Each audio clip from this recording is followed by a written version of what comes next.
The Great Queen, 1558 to 1603. 1. The Uses of Adversity.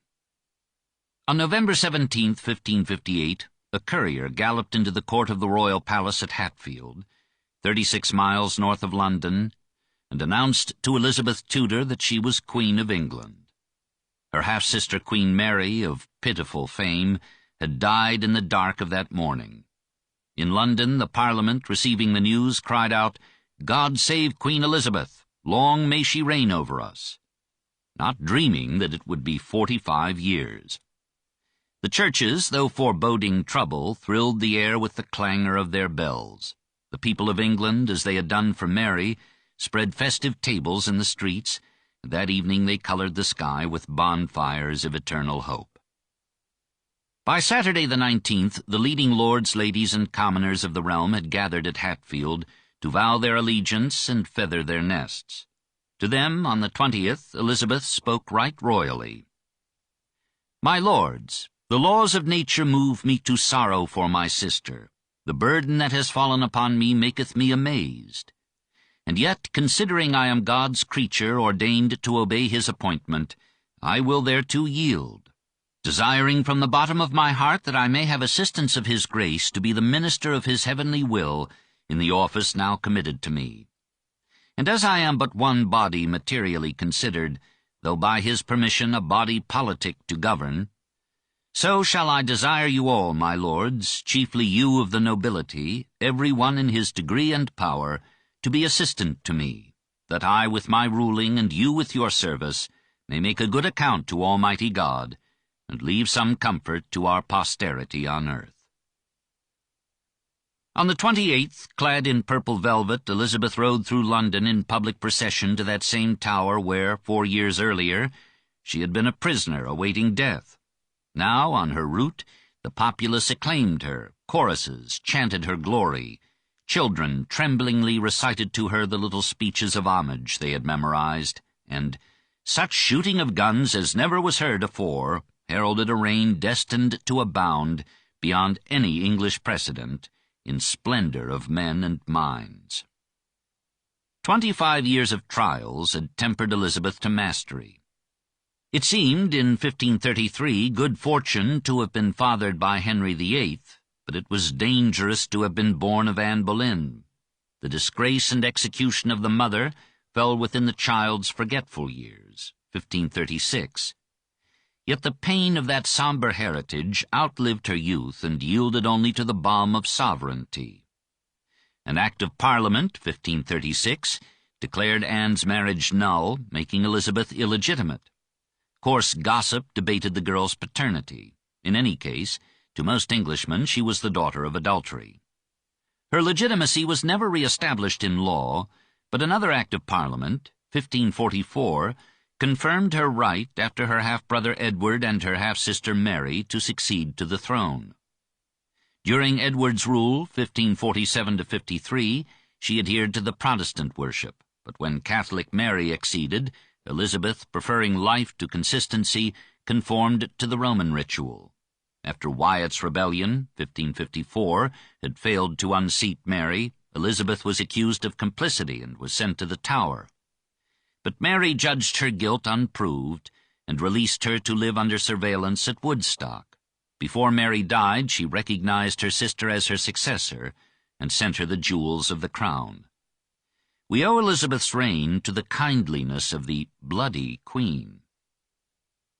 Elizabeth's more formal education was overwhelming. Her famous tutor, Roger Ascham, boasted that she talks French and Italian as well as she does English, and has often talked to me readily and well in Latin, moderately in Greek. She had a daily stint of theology and became expert in Protestant dogma, but her Italian teachers seemed to have transmitted to her something of the skepticism they had imbibed from Pomponazzi, Machiavelli, and Renaissance Rome. She was never sure of her crown. Parliament, 1553, had reaffirmed the invalidity of her mother's marriage to her father. State and Church agreed that she was a bastard, and English law, ignoring William the Conqueror, excluded bastards from the throne. The whole Catholic world, and England was still largely Catholic, believed that the legal heir to the English sceptre was Mary Stuart, great-granddaughter of Henry VII.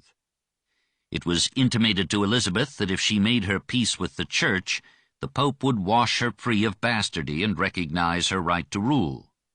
She was not so inclined. Thousands of Englishmen held property that had been expropriated from the Church by Parliament under Henry VIII and Edward VI. These influential possessors, fearing that a continued Catholic restoration might enforce restitution, were prepared to fight for a Protestant queen, and the Catholics of England preferred her to civil war. On January 15, 1559, amid the acclamation of Protestant London, Elizabeth was crowned in Westminster Abbey as Queen of England, France, and Ireland, Defender of the Faith. For English monarchs since Edward III had regularly claimed the throne of France. Nothing had been left undone to provide the Queen with problems. She was now 25, in all the charm of maturing womanhood. She was moderately tall, with a good figure, fair features, olive complexion, flashing eyes, auburn hair, and beautiful hands which she knew how to display.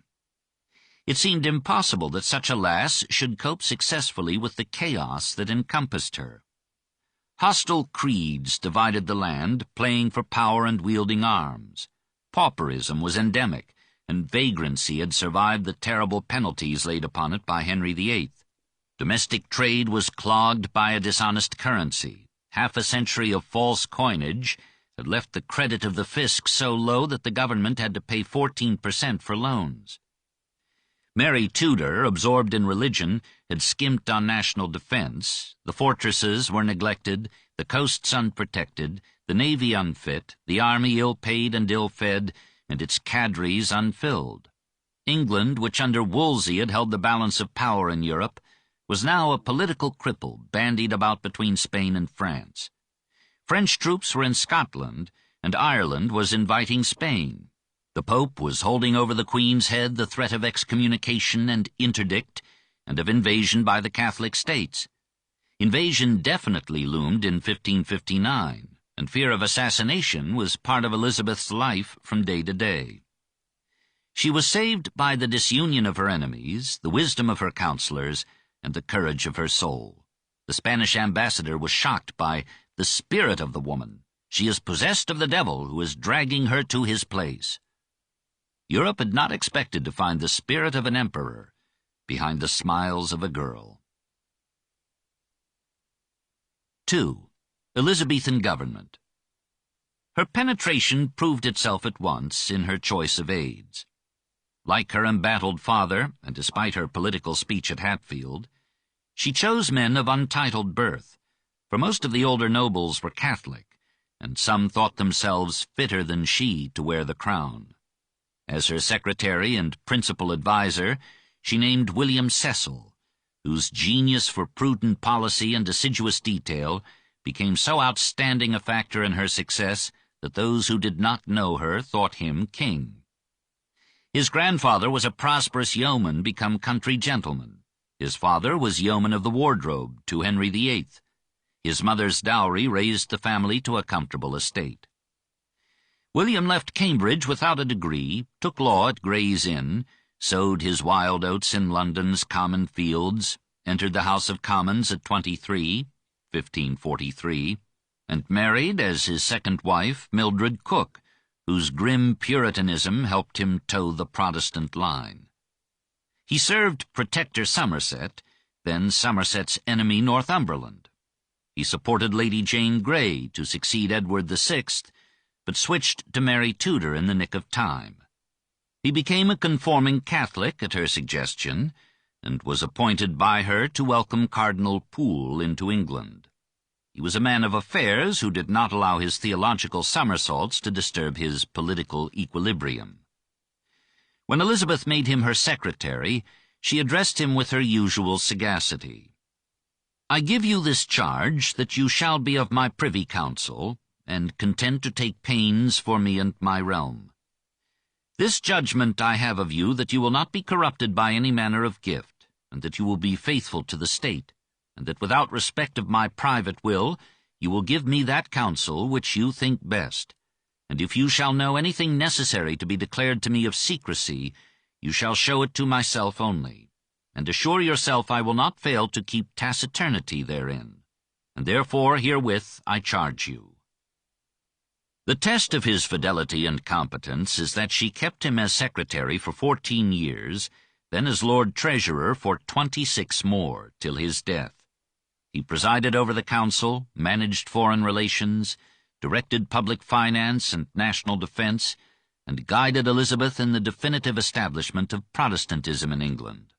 Like Richelieu, he thought the safety and stability of his country required the unifying absolutism of the monarch as against the divisive ambitions of contentious nobles, covetous merchants, and fratricidal faiths. He had some Machiavellian ways, rarely cruel but relentless against opposition.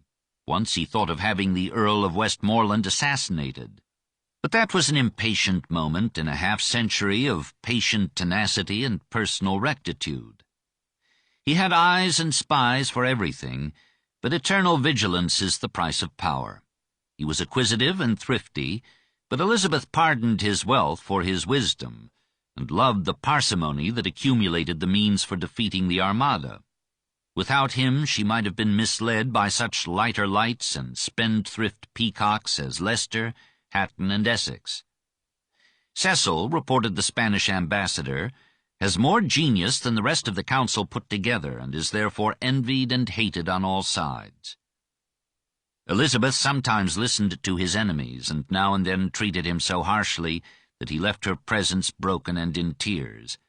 But she knew, when out of her tantrums, that he was the steadiest pillar of her reign.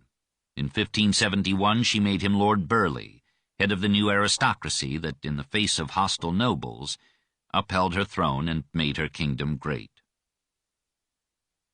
Her minor aides deserve a line even in hurried history, for they served her with competence, courage, and scant remuneration to the exhaustion of their lives.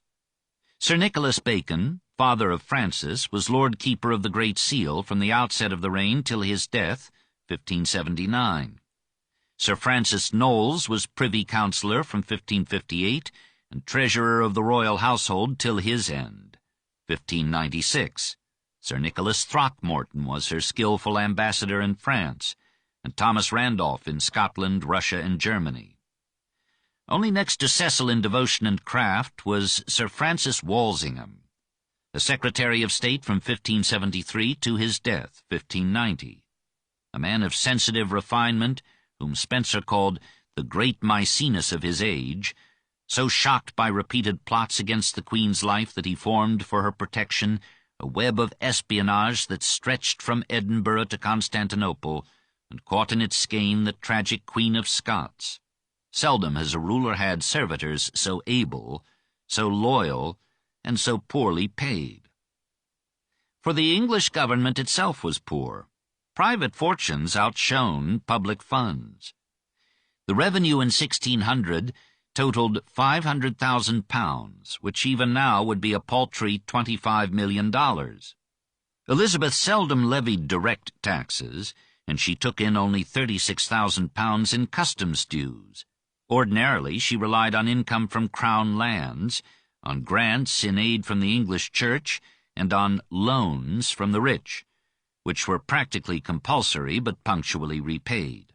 She honored the debts left by her father, her brother, and her sister, and acquired such a reputation for solvency that she could borrow money at Antwerp at 5%, while Philip II of Spain at times could not borrow at all.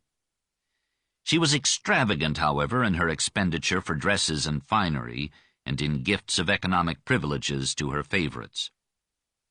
Rarely and reluctantly she summoned Parliament to her financial aid, for she did not patiently bear opposition, criticism, or surveillance.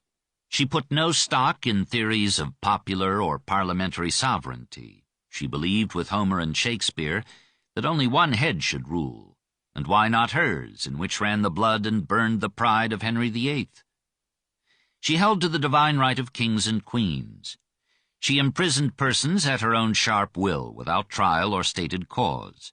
and her Privy Council, acting as the Court of Star Chamber to try political offenders, suspended without appeal the rights of habeas corpus and jury trial. She punished MPs who obstructed her purposes. She suggested to the local magnates who manipulated elections to Parliament that it would facilitate matters if they chose candidates with no boyish notions about free speech. She wanted pounds without palaver. Her early parliaments yielded gracefully. Her middle parliaments yielded angrily. Her later parliaments neared revolt. She got her will because the nation preferred her judicious absolutism to the fury of factions competing for power. No one thought of letting the people rule. Politics was, as always, a contest of minorities to determine which should rule the majority. Half of England resented Elizabeth's religious policy. Nearly all England resented her celibacy. But by and large the people, grateful for low taxes, flourishing trade, domestic order, and prolonged peace, returned the affection offered them by the Queen. She gave them pageants and progresses, listened to them without visible boredom, shared in their public games, and in 100 other ways fished for men's souls. The Spanish ambassador, while bemoaning her Protestantism, wrote to Philip, "She is much attached to the people, and is confident that they are all on her side, which is indeed true." The attempts that were made on her life strengthened her popularity and power. Even the Puritans whom she persecuted prayed for her safety, and the anniversary of her accession became a day of national thanksgiving and festival. Was she the actual ruler, or only a popular front for the lower nobility of England and the mercantile oligarchy of London? Her aides, though fearing her temper, often corrected her mistakes of policy, but she often corrected theirs. They told her disagreeable truths, gave her their contradictory counsels, and obeyed her decisions. They governed, but she ruled. "She gives her orders," reported the Spanish ambassador, "and has her way as absolutely as her father." Cecil himself seldom knew how she would decide, and he fretted over her frequent rejection of his laborious and meticulous advice. When he urged her not to treat with France, but to rely solely on Protestant support, she pulled him up with some asperity. "Mr. Secretary, I mean to have done with this business. I shall listen to the proposals of the French king. I am not going to be tied any longer to you and your brethren in Christ." Her statesmanship drove both friends and enemies to tears. She was maddeningly slow and irresolute in determining policy, but in many cases her indecision paid. She knew how to ally herself with time, which dissolves more problems than men solve. Her procrastination allowed the complex factors in a situation to settle themselves into focus and clarity. She admired the fabled philosopher who, when importuned for an answer, silently recited the alphabet before replying. She took as her motto, "Video et taceo," I see and am silent. She discovered that in politics, as in love, he who does not hesitate is lost. If her policy often fluctuated, so did the facts and forces to be weighed. Surrounded by perils and intrigues, she felt her way with forgivable caution, trying now one course, now another, and making no claim to consistency in so fluid a world. Her vacillations stumbled into some serious errors, but it kept England at peace until it was strong enough for war. Inheriting a nation politically in chaos and militarily in decay, her only practicable policy was to keep England's enemies from uniting against it, to encourage the Huguenot revolt against the French monarchy, the Netherlands revolt against Spain, the Protestant revolt against a Scottish queen too closely bound to France. It was an unscrupulous policy, but Elizabeth believed with Machiavelli that scruples are not becoming in rulers responsible for states. By whatever means her subtle weakness could devise, she preserved her country from foreign domination, maintained peace, with some brief intervals, for 30 years, and left England richer than ever before in matter and mind. As a diplomat, she could give the foreign secretaries of the age many a lesson in alert information, resourceful expedients, and incalculable moves. She was the ablest liar of her time. Of the four women, Mary Tudor, Mary Stuart, Catherine de Médicis, and Elizabeth, who illustrated Knox's monstrous regiment, rule, of women in the second half of the 16th century, Elizabeth was unquestionably supreme in political acumen and diplomatic skill. Cecil thought her the wisest woman that ever was, for she understood the interest and dispositions of all the princes in her time, and was so perfect in the knowledge of her own realm that no counselor she had could tell her anything she did not know before, which, of course, requires a grain of salt. She had the advantage of conferring directly with ambassadors in French, Italian, or Latin, and was thereby independent of interpreters and intermediaries. "This woman," said the Spanish ambassador, "is possessed with 100,000 devils. Yet she pretends to me that she would like to be a nun, live in a cell, and tell her beads from morning till night." Every continental government condemned and admired her. If she were not a heretic, said Pope Sixtus V, she would be worth the whole world. 3. The Amorous Virgin.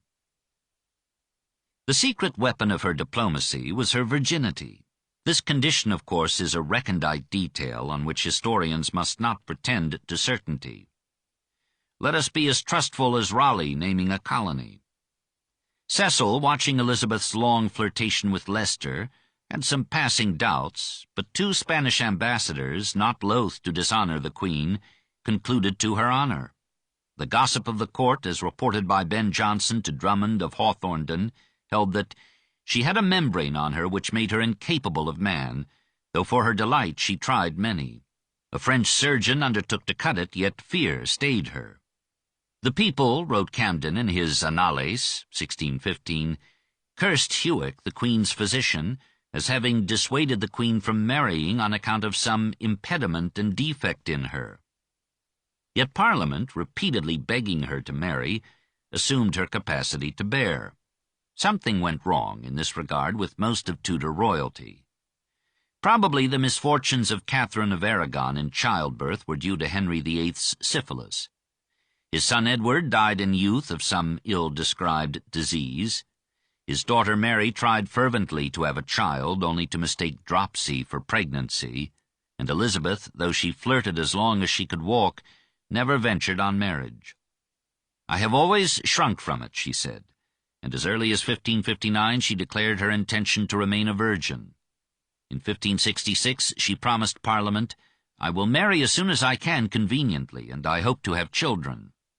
But in that same year, when Cecil told her that Mary Stuart had borne a son, Elizabeth almost wept, and said, "The Queen of Scots is the mother of a fair son, and I am but a barren stock." There for a moment she revealed her lasting grief, that she could not fulfill her womanhood. The political implications deepened the tragedy. Many of her Catholic subjects believed her sterility a proper punishment for her father's sins, and a promise that Catholic Mary Stuart would inherit the crown. But Parliament and the rest of Protestant England dreaded such a prospect, and importuned her to find a mate. She tried, but began by losing her heart to a married man. Lord Robert Dudley, tall, handsome, accomplished, courtly, brave, was the son of that Duke of Northumberland who had died on the scaffold for trying to disinherit Mary Tudor and make Jane Grey queen. Dudley was married to Amy Robsart, but was not living with her, and rumour called him an unprincipled philanderer. He was with Elizabeth at Windsor when his wife fell downstairs at Cumnor Hall and died of a broken neck, 1560. He and the Queen were suspected by the Spanish ambassador and others of having arranged this clumsy annulment. The suspicion was unjust, but it ended for a while Dudley's hopes of becoming consort to Elizabeth. When she thought she was dying, 1562, she begged that he might be appointed protector of the realm. She confessed that she had long loved him, but called God to witness that nothing unseemly had ever passed between them. 2 years later she offered him to the Queen of Scots and made him Earl of Leicester to enhance his charms, but Mary was loath to have her rival's lover in her bed. Elizabeth comforted him with monopolies and favored him till his death, 1588. Cecil had borne this romance with dignified hostility. For a time he thought of resigning in protest, for his own plan contemplated a marriage that would strengthen England with the friendship of some powerful state. For a quarter of a century a succession of foreign suitors danced about the Queen. "There are 12 ambassadors of us," wrote one of them, "all competing for Her Majesty's hand. And the Duke of Holstein is coming next as a suitor for the King of Denmark. The Duke of Finland, who is here for his brother the King of Sweden, threatens to kill the Emperor's man, and the Queen fears they will cut each other's throat in her presence." She must have felt some satisfaction when Philip II, the greatest potentate in Christendom, offered her his seasoned hand, 1559. But she rejected this device for making England a Catholic dependency of Spain. She took more time in answering a proposal from Charles IX of France, for France was meanwhile kept on good behavior. The French ambassador complained that the world had been made in 6 days, and she had already spent 80 days and was still undecided. She artfully replied that the world had been made by a greater artist than herself.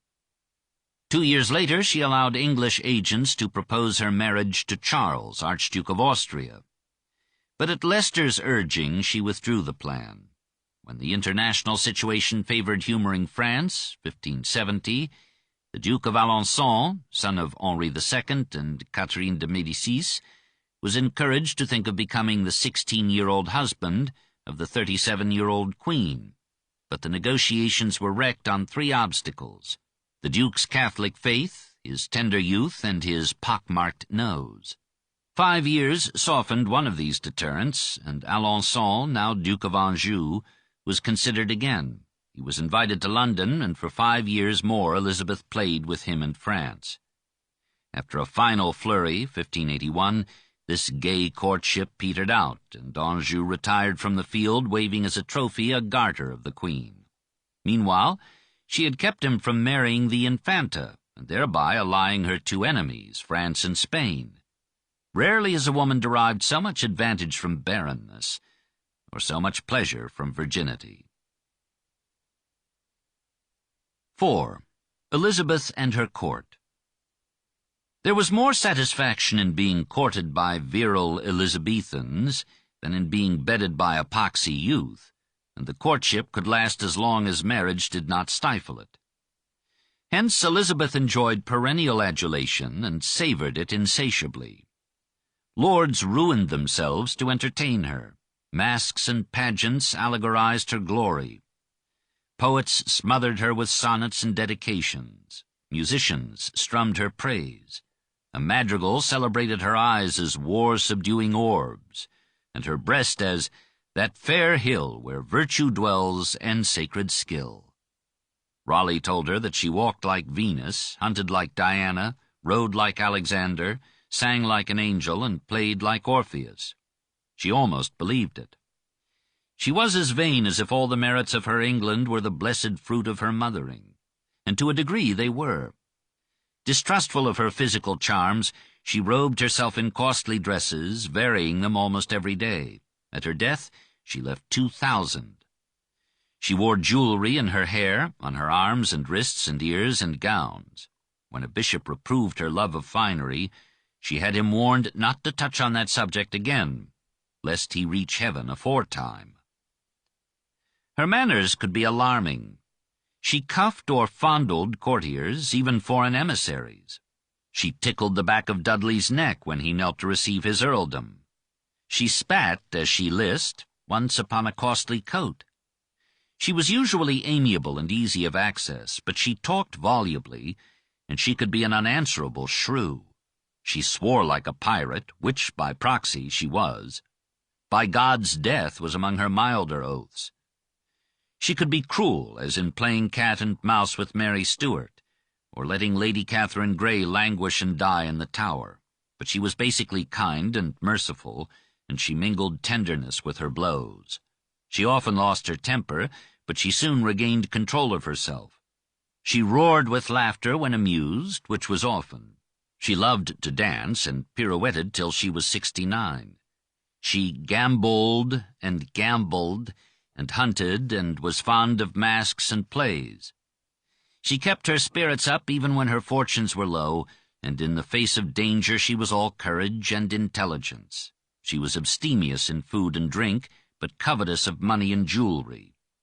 With relish she confiscated the property of rich rebels, and she managed to get and to hold the crown jewels of Scotland, Burgundy, and Portugal, besides a hoard of gems presented by expectant lords.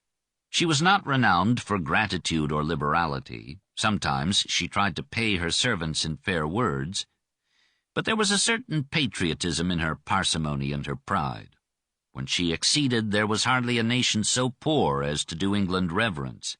When she died, England controlled the seas and challenged the intellectual hegemony of Italy or France. What sort of mind did she have? She had all the learning that a queen could carry gracefully.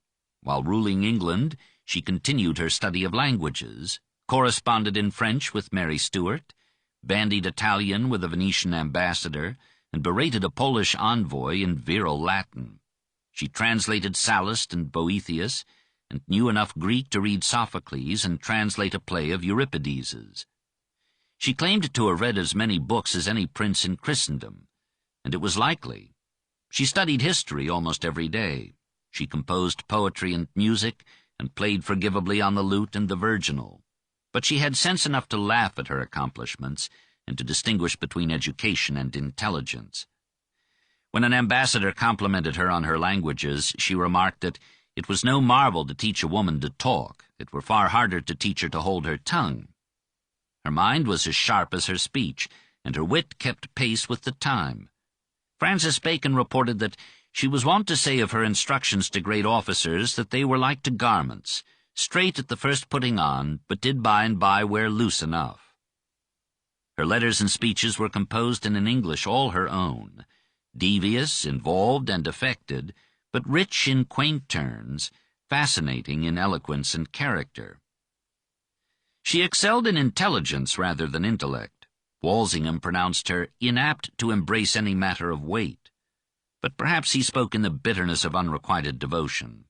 Her skill lay in feminine delicacy and subtlety of perception, not in laborious logic, and sometimes the outcome revealed more wisdom in her feline tentatives than in their reasoning.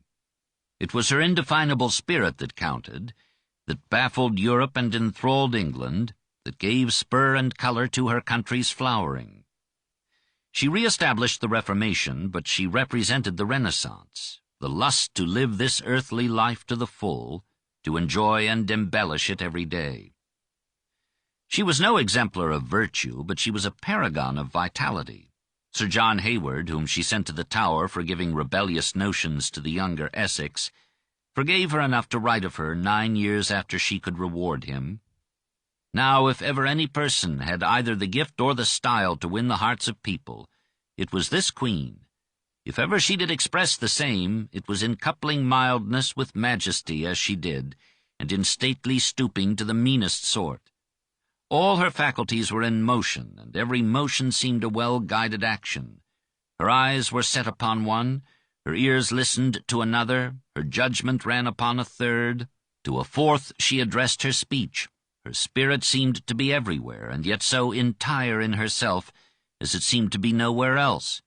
Some she pitied, some she commended, some she thanked, at others she pleasantly and wittingly jested, contemning no person, neglecting no office, and distributing her smiles, looks, and graces so artificially, artfully, that thereupon the people again redoubled the testimonies of their joys. Her court was her character, loving the things she loved and raising her flair from music, games, plays, and vivid speech to an ecstasy of poems, madrigals, dramas, and masques, and such prose as England has never known again. In her palaces at Whitehall, Windsor, Greenwich, Richmond, and Hampton Court, lords and ladies, knights and ambassadors, entertainers and servitors moved in an exciting alternation of regal ceremony and gallant gaiety. A special office of the revels prepared amusements that ranged from riddles and backgammon to complex masques and Shakespeare's plays. Ascension Day, Christmas, New Year's, Twelfth Night, Candlemas, and Shrovetide were regularly celebrated with pastimes, athletic contests, jousts, mummings, plays, and masques. The masque was one of many Italian importations into Elizabethan England, a gaudy mixture of pageantry, poetry, music, allegory, buffoonery, and ballet, put together by playwrights and artists, presented at court or on rich estates, with complex machinery and evolutions, and performed by masked ladies and gentlemen burdened with costly costumes and simple lines. Elizabeth was fond of drama, especially of comedy. Who knows how much of Shakespeare would have reached the stage, or posterity, if she and Leicester had not supported the theatre through all the attacks of the Puritans. Not content with her 5 palaces, Elizabeth sallied out almost every summer on cross-country progresses, to see and be seen, to keep an eye on her vassal lords, and to enjoy their reluctant homage. Part of the court followed her, delighted with the change and grumbling at the accommodations and the beer. Towns dressed their gentry in velvet and silk to welcome her with speeches and gifts. Nobles bankrupted themselves to entertain her. Hard-pressed lords prayed that she would not come their way. The Queen rode on horseback or in an open litter, greeting happily the crowds that gathered along the road. The people were thrilled by the sight of their invincible sovereign and bewitched to fresh loyalty by her gracious compliments and infectious happiness. The court took on her gaiety, her freedom of manners, her luxury of dress, her love of ceremony, and her ideal of the gentleman. She liked to hear the rustle of finery, and the men around her rivaled the women in molding Oriental stuffs to Italian styles. Pleasure was the usual program, but one had to be ready at any moment for martial exploits beyond the seas. Seductions had to be circumspect, for Elizabeth felt responsible to the parents of her maids of honor for their honor. Hence she banished the Earl of Pembroke from the court for making Mary Fitton pregnant. As at any court, intrigue wove many entangling webs. The women competed unscrupulously for the men for the women, and all for the favor of the Queen and the perquisites dependent thereon. Those same gentlemen who exalted in poetry the refinements of love and morality, itched in prose for sinecures, took or gave bribes, grasped at monopolies, or shared in piratical spoils, and the avid Queen looked indulgently upon a venality that eked out the inadequate pay of her servitors. Through her grants or by her permission, Leicester became the richest lord in England. Sir Philip Sidney received vast tracts in America. Raleigh acquired 40,000 acres in Ireland. The second Earl of Essex enjoyed a corner on the importation of sweet wines, and Sir Christopher Hatton rose from the Queen's lapdog to Lord Chancellor. Elizabeth was no more sensitive to industrious brains than to handsome legs, for these pillars of society were not yet shrouded in pantaloons. Despite her faults, she set a pace and a course to elicit the reserve energies of England's worthies. She raised their courage to high enterprise, their minds to brave thinking, their manners to grace and wit and the fostering of poetry, drama, and art. Around that dazzling court and woman gathered nearly all the genius of England's greatest age. 5. Elizabeth and Religion. But within the court and through the nation, the bitter battle of the Reformation raged, and created a problem that many thought would baffle and destroy the Queen. She was a Protestant. The country was 2/3, perhaps 3/4 Catholic. Most of the magistrates, all of the clergy, were Catholic. The Protestants were confined to the southern ports and industrial towns. They were predominant in London, where their number was swelled by refugees from oppression on the continent. But in the northern and western counties, almost entirely agricultural, they were a negligible few. The spirit of the Protestants, however, was immeasurably more ardent than the Catholic. In 1559, John Fox published his Rerum in Ecclesia Gestarum Commentant, describing with passion the sufferings of Protestants under the preceding reign. The volumes were translated, 1563, as Acts and Monuments, Popularly known as the Book of Martyrs, they had an arousing influence on English Protestants for over a century. Protestantism in the 16th century had the feverish energy of a new idea fighting for the future. Catholicism had the strength of traditional beliefs and ways deeply rooted in the past. In a spreading minority, the religious turmoil had generated skepticism, even, here and there, atheism. The conflict of creeds, their mutual criticism, their bloody intolerance, and the contrast between the professions and the conduct of Christians had made some matter-of-fact minds doubtful of all theologies. Hear Roger Ascham's Schoolmaster, 1563. That Italian that first invented the Italian proverb against our Englishmen Italianate meant no more their vanity in living than their lewd opinion in religion. They make more account of Tully's offices, Cicero's De Officiis, than St. Paul's epistles, of a tale in Boccaccio than a story of the Bible. Then they count as fables the holy mysteries of the Christian religion. They make Christ and his gospel only serve civil policy. Then neither religion, Protestantism or Catholicism, cometh amiss to them. In time they be promoters of both openly, in place again mockers of both privily. For where they dare, in company where they like, they boldly laugh to scorn both Protestant and Papist. They care for no scripture, they mock the Pope, they rail on Luther. The heaven they desire is only their personal pleasure and private profit, whereby they plainly declare of whose school they be, that is, Epicures in living, and Atheoi in doctrine. Cecil complained, 1569, that deriders of religion, Epicureans and atheists are everywhere. John Strype declared, 1571, that many were wholly departed from the communion of the Church, and came no more to hear divine service. John Lilly, 1579, thought, there never were such sects among the heathens, such misbelief among infidels as is now among scholars. Theologians and others wrote books against atheism, which, however, could mean belief in God but disbelief in Christ's divinity. In 1579, 1583, and 1589, men were burned for denying the divinity of Christ. Several dramatists, Greene, Kidd, Marlowe, were reputed atheists. The Elizabethan drama, which otherwise so widely pictures life, contains remarkably little about the strife of faiths, but makes a great play of pagan mythology. In Shakespeare's Love's Labour's Lost, Act 4, Scene 3, line 250, are two obscure lines. O paradox! Black is the badge of hell, the hue of dungeons, and the school of night. Many have interpreted the last phrase as referring to the evening assemblies of Walter Raleigh, the astronomer Thomas Harriot, the scholar Lawrence Keymis, probably the poets Marlowe and Chapman, and some others, in Raleigh's country house at Sherborne, for the study of astronomy, geography, chemistry, philosophy, and theology. Harriot, apparently the intellectual leader of the group, had strange thoughts of the Scriptures, reported the antiquary Anthony a Wood, and always undervalued the old story of the creation.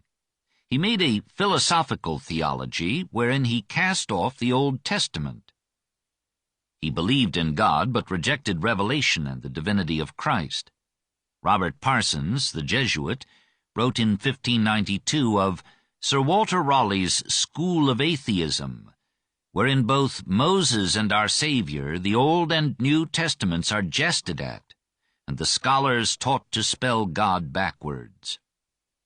Raleigh was accused of having listened to Marlowe's reading of an essay on atheism. In March 1594, a government commission sat at Cerne Abbas, Dorset, to investigate rumors of a set of atheists in the vicinity, which included Raleigh's home. The inquiry led to no action now known to us, but charges of atheism were brought against Raleigh during his trial, 1603. In the preface to his History of the World, he made it a point to enlarge upon his belief in God. Some suspicion of freethinking clings to Elizabeth herself. "No woman," said John Richard Green, "ever lived who was so totally destitute of the sentiment of religion." Elizabeth, in Froude's judgment, was without distinct emotional conviction. Elizabeth, to whom the Protestant creed was as little true as the Catholic, had a latitudinarian contempt for theological dogmatism. She called upon God, with terrible oaths that horrified her ministers, to destroy her if she did not keep her promise to marry Alençon, while in private she jested over his pretensions to her hand. She declared to a Spanish envoy that the difference between the warring Christian creeds was a mere bagatelle, whereupon he concluded that she was an atheist. Nevertheless, she took it for granted, like almost all governments before 1789, that some religion, some supernatural source and sanction of morality, was indispensable to social order and the stability of the state. For a time, till she had consolidated her position, she appeared to hesitate, and she played upon the hopes of Catholic potentates that she might be won to their public faith. She liked the Catholic ceremony, the celibacy of the clergy, the drama of the Mass, and she might have made her peace with the Church had not this involved submission to the papacy. She distrusted Catholicism as a foreign power that might lead Englishmen to put loyalty to the Church above allegiance to the Queen. She had been reared in the Protestantism of her father, which was Catholicism minus the papacy, and this is essentially what she decided to re-establish in England. She hoped that the semi-Catholic liturgy of her Anglican Church would mollify the Catholics of the countryside, while the rejection of the papacy would satisfy the Protestants of the towns. Meanwhile, state control of education would form the new generation to this Elizabethan settlement, and the disruptive religious strife would be quieted into peace. She made her hesitations in religion, as in marriage, serve her political purposes. She kept potential enemies bemused and divided until she could face them with an accomplished fact. Many forces urged her to complete the Reformation. Continental reformers wrote to thank her in advance for restoring the new worship, and their letters touched her. Holders of formerly church property prayed for a Protestant settlement. Cecil urged Elizabeth to make herself the leader of all Protestant Europe. London Protestants indicated their sentiments by beheading a statue of St. Thomas and casting it into the street. Her first Parliament, January 23 to May 8, 1559, was overwhelmingly Protestant. The funds she asked for were voted without reservation or delay, and to raise them a tax was laid upon all persons, ecclesiastical or secular. A new Act of Uniformity, April 28, 1559, made Cranmer's Book of Common Prayer, revised, the law of English liturgy, and forbade all other religious ritual. The Mass was abolished. All Englishmen were required to attend the Sunday service of the Anglican Church, or forfeit a shilling for the succor of the poor. A new Act of Supremacy, April 29th, declared Elizabeth to be the supreme governor of England in all matters, spiritual or temporal. An oath of supremacy acknowledging the religious sovereignty of the Queen was required of all clergymen, lawyers, teachers, university graduates, and magistrates, and all employees of the Church or the Crown. All major ecclesiastical appointments and decisions were to be made by an ecclesiastical court of high commission chosen by the government. Any defense of papal authority over England was to be punished by life imprisonment for the first offense, by death for the second, 1563. By 1590, all English churches were Protestant. Elizabeth pretended that she was not persecuting opinion. Any man, she said, might think and believe as he pleased, provided he obeyed the laws. All she asked was external conformity for the sake of national unity. Cecil assured her that that state could never be in safety where there was toleration of two religions, which did not deter Elizabeth from demanding toleration of French Protestants in Catholic France. She had no objection to peaceful hypocrisy, but freedom of opinion was not to be freedom of speech. Preachers who disagreed with her views on any important subject were silenced or dismissed. The laws against heresy were redefined and enforced. Unitarians and Anabaptists were outlawed. 5 heretics were burned during the reign, which seemed a modest number in its day. In 1563, a convocation of theologians defined the new creed. All were agreed on predestination. God, of his own free will, before the creation of the world, and without regard to individual human merit or demerit, had chosen some of mankind to be elect and saved, leaving all the rest to be reprobate and damned. They accepted Lutheran justification, salvation, by faith.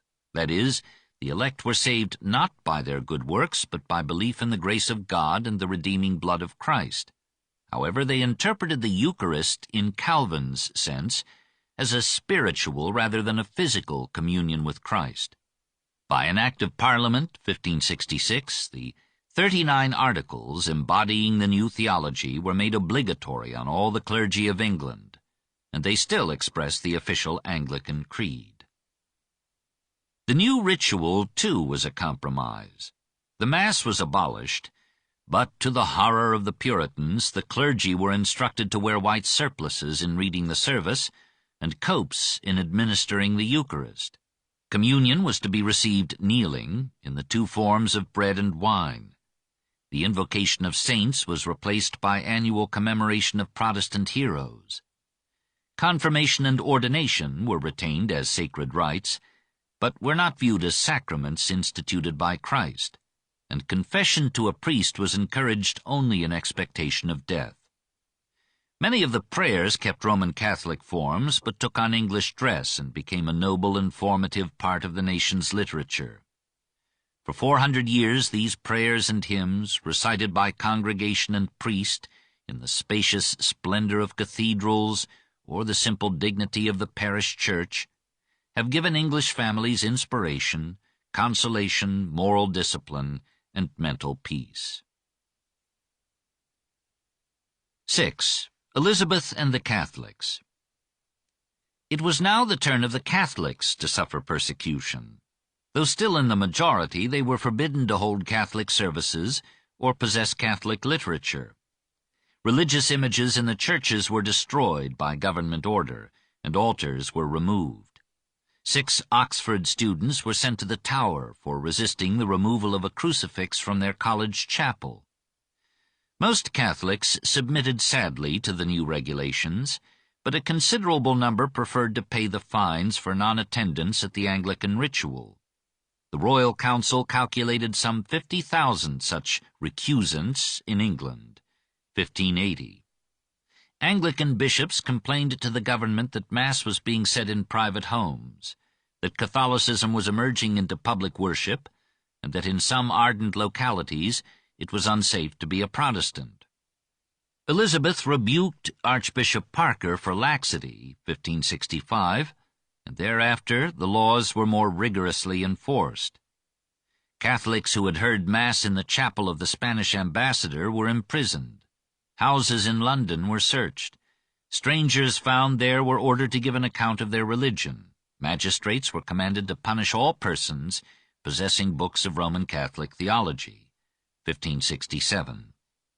We must not judge this legislation in terms of the relative religious toleration earned for us by the philosophers and revolutions of the 17th and 18th centuries.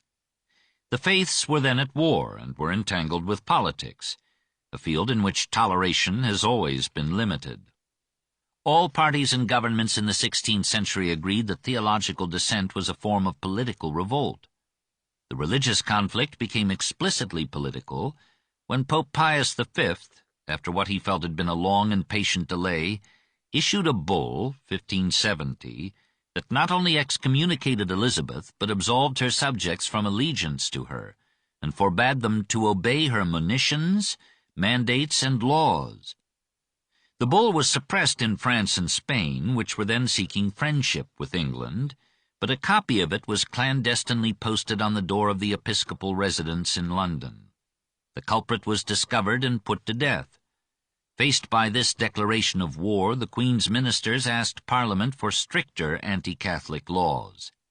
Statutes were passed making it a capital crime to call the Queen a heretic, schismatic, usurper, or tyrant, or to introduce a papal bull into England, or to convert a Protestant to the Roman Church. The Court of High Commission was authorized to examine the opinions of any suspected person and to punish any of his unpunished offenses against any law, including fornication or adultery. The Catholic monarchs of Europe could not with much face protest against these oppressive measures, which so resembled their own. Most English Catholics continued to submit peaceably, and Elizabeth's government hoped that habit would generate acceptance and, in time, belief.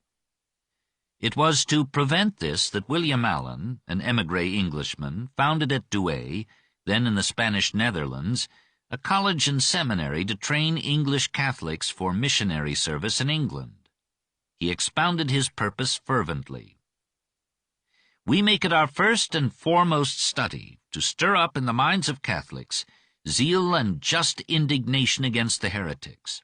This we do by setting before the eyes of the students the exceeding majesty of the ceremonial of the Catholic Church in the place where we live. At the same time, we recall the mournful contrast that obtains at home, the utter desolation of all things sacred which there exists. Our friends and kinsfolk, all our dear ones, and countless souls besides, perishing in schism and godlessness.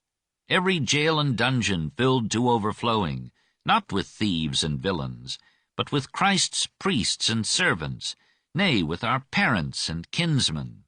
There is nothing, then, that we ought not to suffer, rather than to look on at the ills that affect our nation." The college functioned at Douai till 1578, when the Calvinists captured the town, then at Reims, then again at Douai, 1593. The Douai Bible, an English translation of the Latin Vulgate, was produced at Reims and Douai, 1582 to 1610, and reached publication a year before the King James Version. Between 1574 and 1585, the college ordained 275 graduates and sent 268 to labor in England. Allen was called to Rome and made a cardinal, but the work went on. 170 additional priests were dispatched to England before Elizabeth's death in 1603. Of the 438 total, 98 suffered the capital penalty. The leadership of the missionaries passed to a Jesuit, Robert Parsons, a man of enthusiasm and courage, a firebrand of polemics, and a master of English prose. He frankly announced that the bull deposing Elizabeth justified her assassination. Many English Catholics were shocked, but Tolomeo Gali, Secretary of State to Pope Gregory XIII, gave the idea his approval. Parsons urged the Catholic powers to invade England. The Spanish ambassador in England condemned the plan as criminal folly, and Everard Mercurian, general of the Jesuit order, forbade Parsons to meddle in politics. Undeterred, he decided on a personal invasion. He disguised himself as an English officer returning from service in the Netherlands. His martial swagger, gold lace coat, and feathered hat carried him through the frontier officials, 1580. He even smoothed the way for another Jesuit, Edmund Campion, to follow him in the guise of a jewel merchant. They were secretly housed in the heart of London. They visited imprisoned Catholics and found them leniently treated. Recruiting lay and sacerdotal aides, they began their work of inspiring Catholics to remain faithful to the Church and reconverting recent apostates to the Protestant creed. Secular priests hiding in England, alarmed at the boldness of the missionaries, warned them that they would soon be caught and arrested, and that their detection would make matters worse for the Catholics, and they begged them to return to the continent. But Parsons and Campion persisted. They moved from town to town, holding secret assemblies, hearing confessions, saying Mass, and giving their benediction to the whispering worshippers, who looked upon them as messengers from God. Within a year of their coming they made, it was claimed, 20,000 converts. They set up a printing press and scattered propaganda. Tracts declaring that Elizabeth, having been excommunicated, was no longer the lawful Queen of England, were found in London streets. A third Jesuit was sent to Edinburgh to urge the Scottish Catholics to invade England from the north. The Earl of Westmoreland answered a summons from the Vatican. He brought back from Rome to Flanders a mass of bullion to finance an invasion from the Netherlands. By the summer of 1581, many Catholics believed, the Spanish troops of Alva would cross into England. Warned by its spies, the English government doubled its efforts to capture the Jesuits. Parsons found his way across the Channel, but Campion was caught, July 1581.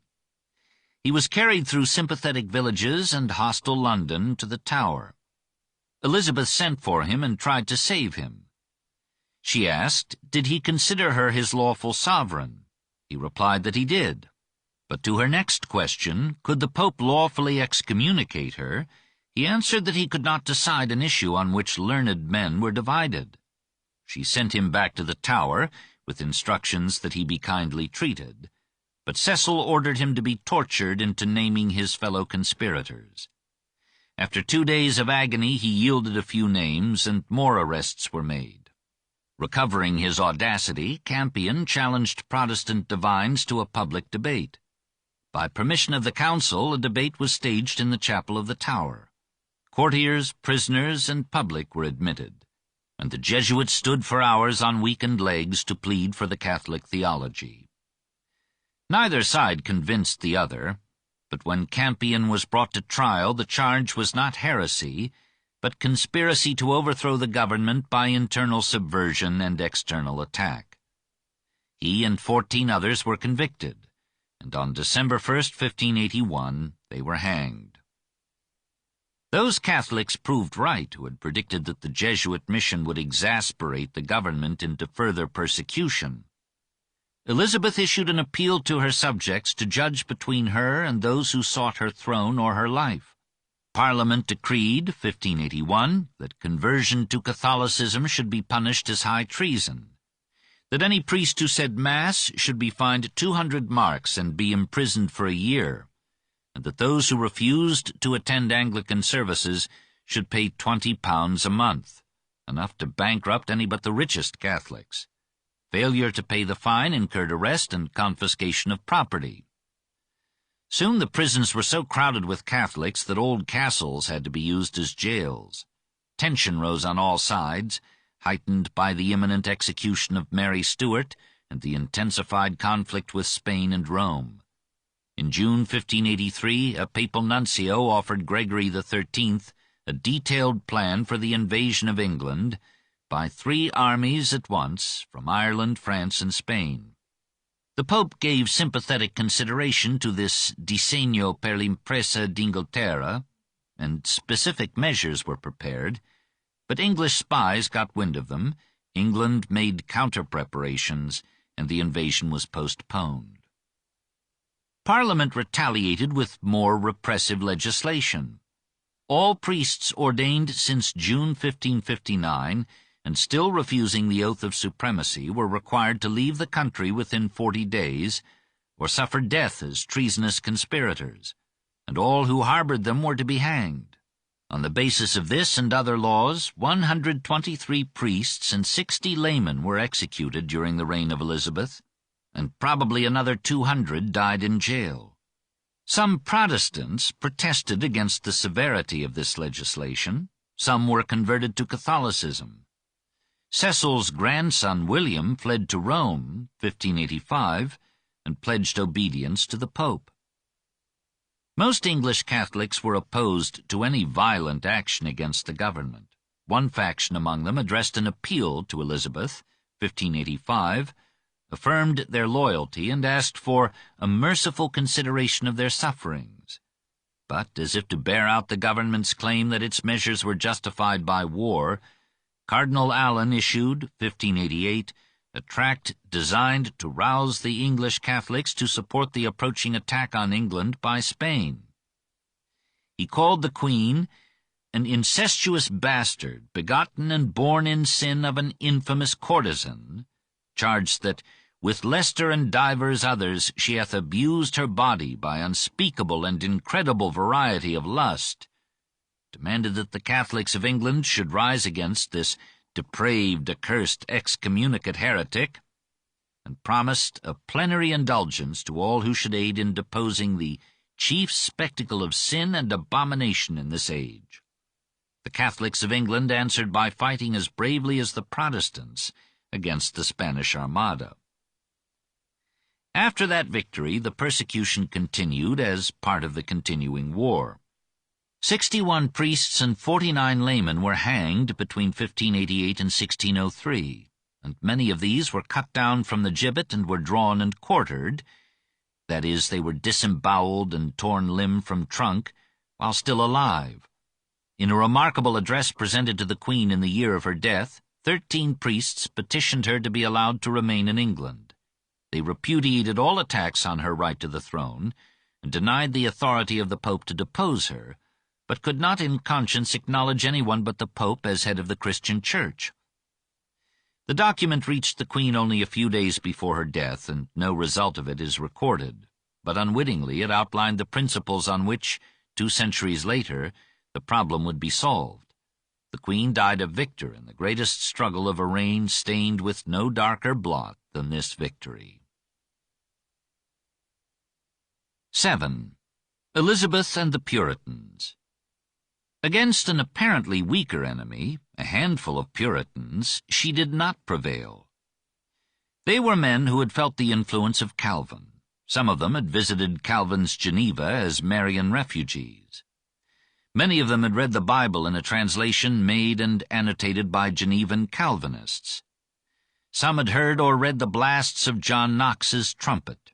Some may have heard echoes of Wycliffe's Lollard Poor Priests. Taking the Bible as their infallible guide, they found nothing in it about the episcopal powers and sacerdotal vestments that Elizabeth had transferred from the Roman to the Anglican Church. On the contrary, they found much about presbyters having no sovereign but Christ. They acknowledged Elizabeth as head of the Church in England, but only to bar the Pope. In their hearts they rejected any control of religion by the state, and aspired to control of the state by their religion. Toward 1564 they began to be called Puritans, as a term of abuse, because they demanded the purification of English Protestantism from all forms of faith and worship not found in the New Testament. They took the doctrines of predestination, election, and damnation deeply to heart, and felt that hell could be escaped only by subordinating every aspect of life to religion and morality. As they read the Bible in the solemn Sundays of their homes, the figure of Christ almost disappeared against the background of the Old Testament's jealous and vengeful Jehovah. The Puritan attack on Elizabeth took form, 1569, when the lectures of Thomas Cartwright, professor of theology at Cambridge, stressed the contrast between the Presbyterian organization of the early Christian Church and the Episcopalian structure of the Anglican establishment. Many of the faculty supported Cartwright, but John Whitgift, headmaster of Trinity College, denounced him to the Queen and secured his dismissal from the teaching staff, 1570. Cartwright emigrated to Geneva, where, under Theodore de Beze, he imbibed the full ardor of Calvinist theocracy. Returning to England, he shared with Walter Travers and others in formulating the Puritan conception of the Church. Christ, in their view, had arranged that all ecclesiastical authority should be vested in ministers and lay elders elected by each parish, province, and state. The consistories, so formed, should determine creed, ritual, and moral code in conformity with Scripture. They should have access to every home, power to enforce at least outward observance of godly living, and the right to excommunicate recalcitrants and condemn heretics to death. The civil magistrates were to carry out these disciplinary decrees, but the state was to have no spiritual jurisdiction whatever. The first English parish organized on these principles was set up at Wandsworth in 1572, and similar presbyteries sprang up in the eastern and middle counties. By this time the majority of the London Protestants and of the House of Commons were Puritans. The artisans of London, powerfully infiltrated by Calvinist refugees from France and the Netherlands, applauded the Puritan attack on episcopacy and ritual. The businessmen of the capital looked upon Puritanism as the bulwark of Protestantism against a Catholicism traditionally unsympathetic to usury and the middle classes. Calvin was a bit too strict for them, but he had sanctioned interest and had recognized the virtues of industry and thrift. Even men close to the Queen had found some good in Puritanism.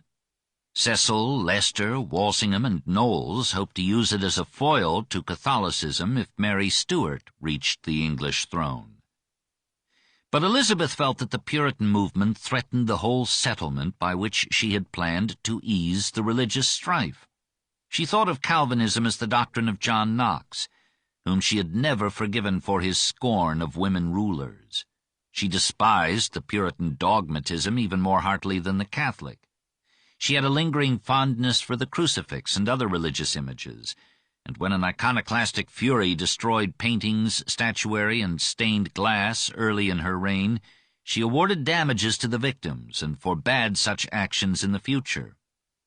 She was not finicky in her own language, but she resented the description which some Puritan had given of the prayer book as culled and picked out of that popish dunghill, the Mass book, and of the Court of High Commission as a little stinking ditch. She saw in the popular election of ministers and in the government of the Church by presbyteries and synods independent of the state a republican threat to monarchy. Only her monarchical power, she thought, could keep England Protestant. Popular suffrage would restore Catholicism. She encouraged bishops to trouble the troublemakers.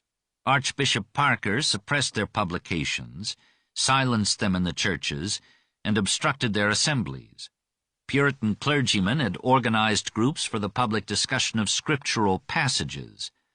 Elizabeth bade Parker put an end to these prophesyings, which he did.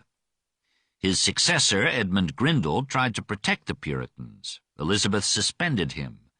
And when he died, 1583, she advanced to the Canterbury See her new chaplain, John Whitgift, who dedicated himself to the silencing of the Puritans.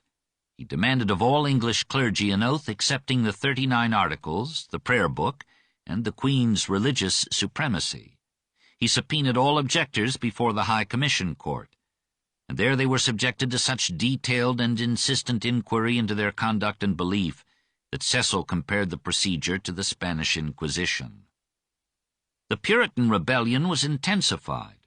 A determined minority openly seceded from the Anglican Communion and set up independent congregations that elected their own ministers and acknowledged no episcopal control. In 1581, Robert Brown, a pupil, later an enemy of Cartwright, and chief voice of these independents, separatists, or Congregationalists, crossed over to Holland, and he published there 2 tracts outlining a democratic constitution for Christianity. Any group of Christians should have the right to organize itself for worship, formulate its own creed on the basis of Scripture, choose its own leaders, and live its religious life free from outside interference, acknowledging no rule but the Bible, no authority but Christ. 2 of Brown's followers were arrested in England, were judged in contempt of the Queen's religious sovereignty, and were hanged, 1583. In the campaign for election to the Parliament of 1586, the Puritans waged oratorical war upon any candidate unsympathetic to their cause. One such was branded as a common gamester and pot companion. Another was much suspect of popery, cometh very seldom to his church, and is a whoremaster. Those were days of virile speech. When Parliament convened, John Penry presented a petition for reform of the Church, and charged the bishops with responsibility for clerical abuses and popular paganism. Whitgift ordered his arrest, but he was soon released. Anthony Cope introduced a bill to abolish the entire episcopal establishment and reorganize English Christianity on the Presbyterian plan. Elizabeth ordered Parliament to remove the bill from discussion. Peter Wentworth rose to a question of parliamentary freedom, and 4 members supported him. Elizabeth had all 5 lodged in the Tower. Frustrated in Parliament, Penry and other Puritans took to the press. Eluding Whitgift's severe censorship of publications, they deluged England, 1588 to 89, with a succession of privately printed pamphlets, all signed Martin Marprelate, gentleman, and attacking the authority and personal character of the bishops in terms of satirical abuse. Whitgift and the High Commission deployed all the machinery of espionage to find the authors and printers, but the printers moved from town to town, and public sympathy helped them to escape detection until April 1589. Professional writers like John Lilly and Thomas Nash were engaged to answer Martin, and gave him good competition in scurrility. Finally, as Billingsgate ran out, the controversy subsided, and moderate men mourned the degradation of Christianity into an art of vituperation. Stung by these pamphlets, Elizabeth gave Whitgift a free hand to check the Puritans. The Marprelate printers were found, arrests multiplied, executions followed. Cartwright was sentenced to death but was pardoned by the Queen. Two leaders of the Brownian movement, John Greenwood and Henry Barrow, were hanged in 1593, and soon thereafter John Penry. Parliament decreed, 1593, that anyone who questioned the Queen's religious supremacy or persistently absented himself from Anglican services, or attended any assemblies, conventicles, or meetings under cover or pretense of any exercise of religion, should be imprisoned and, unless he gave a pledge of future conformity, should leave England and never return on pain of death. At this juncture, and amid the turmoil and fury, a modest parson raised the controversy to the level of philosophy, piety, and stately prose. Richard Hooker was one of two clergymen assigned to conduct services in the London Temple. The other was Walter Travers, Cartwright's friend. In the morning sermon, Hooker expounded the ecclesiastical polity of Elizabeth. In the afternoon, Travers criticized that church government from the Puritan view. Each developed his sermons into a book. As Hooker was writing literature as well as theology, he begged his bishop to transfer him to a quiet rural parsonage. So at Boscombe in Wiltshire, he completed the first 4 books of his great work of the Laws of Ecclesiastical Polity, 1594. 3 years later, at Bishopsbourne, he sent Book 5 to the press, and there, in 1600, age 47, he died. His Laws astonished England by the calm and even-tempered dignity of its argument, and the sonorous majesty of its almost Latin style. Cardinal Allen praised it as the best book that had yet come out of England. Pope Clement VIII lauded its eloquence and learning. Queen Elizabeth read it gratefully as a splendid apology for her religious government. The Puritans were mollified by the gentle clarity of its tone, and posterity received it as a noble attempt to harmonize religion and reason. Hooker astonished his contemporaries by admitting that even a pope could be saved. He shocked the theologians by declaring that the assurance of what we believe by the word of God is to us not so certain as that which we perceive by sense. Man's reasoning faculty is also a divine gift and revelation. Hooker based his theory of law on medieval philosophy as formulated by St. Thomas Aquinas, and he anticipated the social contract of Hobbes and Locke. After showing the need and boon of social organization, he argued that voluntary participation in a society implies consent to be governed by its laws. But the ultimate source of the laws is the community itself. A king or a parliament may issue laws only as the delegate or representatives of the community. Law makes the king. The king's grant of any favor contrary to the law is void. For peaceable contentment on both sides, the assent of those who are governed seemeth necessary. Laws are not which public approbation has not made so. And Hooker added a passage that might have warned Charles I. The Parliament of England, together with the ecclesiastical convocation annexed thereunto, is that whereupon the very essence of all government within this kingdom doth depend. It is even the body of the whole realm. It consisteth of the king and of all that within the land are subject to him, for they are all there present, either in person or by such as they voluntarily have derived, delegated, their power unto.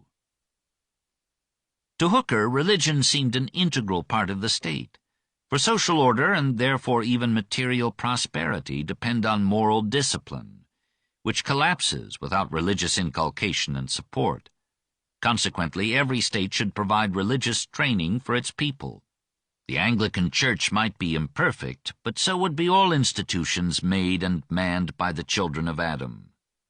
He that goeth about to persuade a multitude that they are not so well off as they ought to be, shall never want attentive and favorable hearers, because they know the manifold defects whereunto every kind of regiment, government, is subject, but the secret lets and difficulties, which in public proceedings are innumerable and inevitable, they have not ordinarily the judgment to consider. Hooker's logic was too circular to be convincing, his learning too scholastic to meet the issues of his time, his shy spirit too thankful for order to understand the longing for liberty. The Puritans acknowledged his eloquence, but went on their way. Compelled to choose between their country and their faith, many of them emigrated, reversing the movement of continental Protestants into England. Holland welcomed them, and English congregations rose at Middelburg, Leyden, and Amsterdam.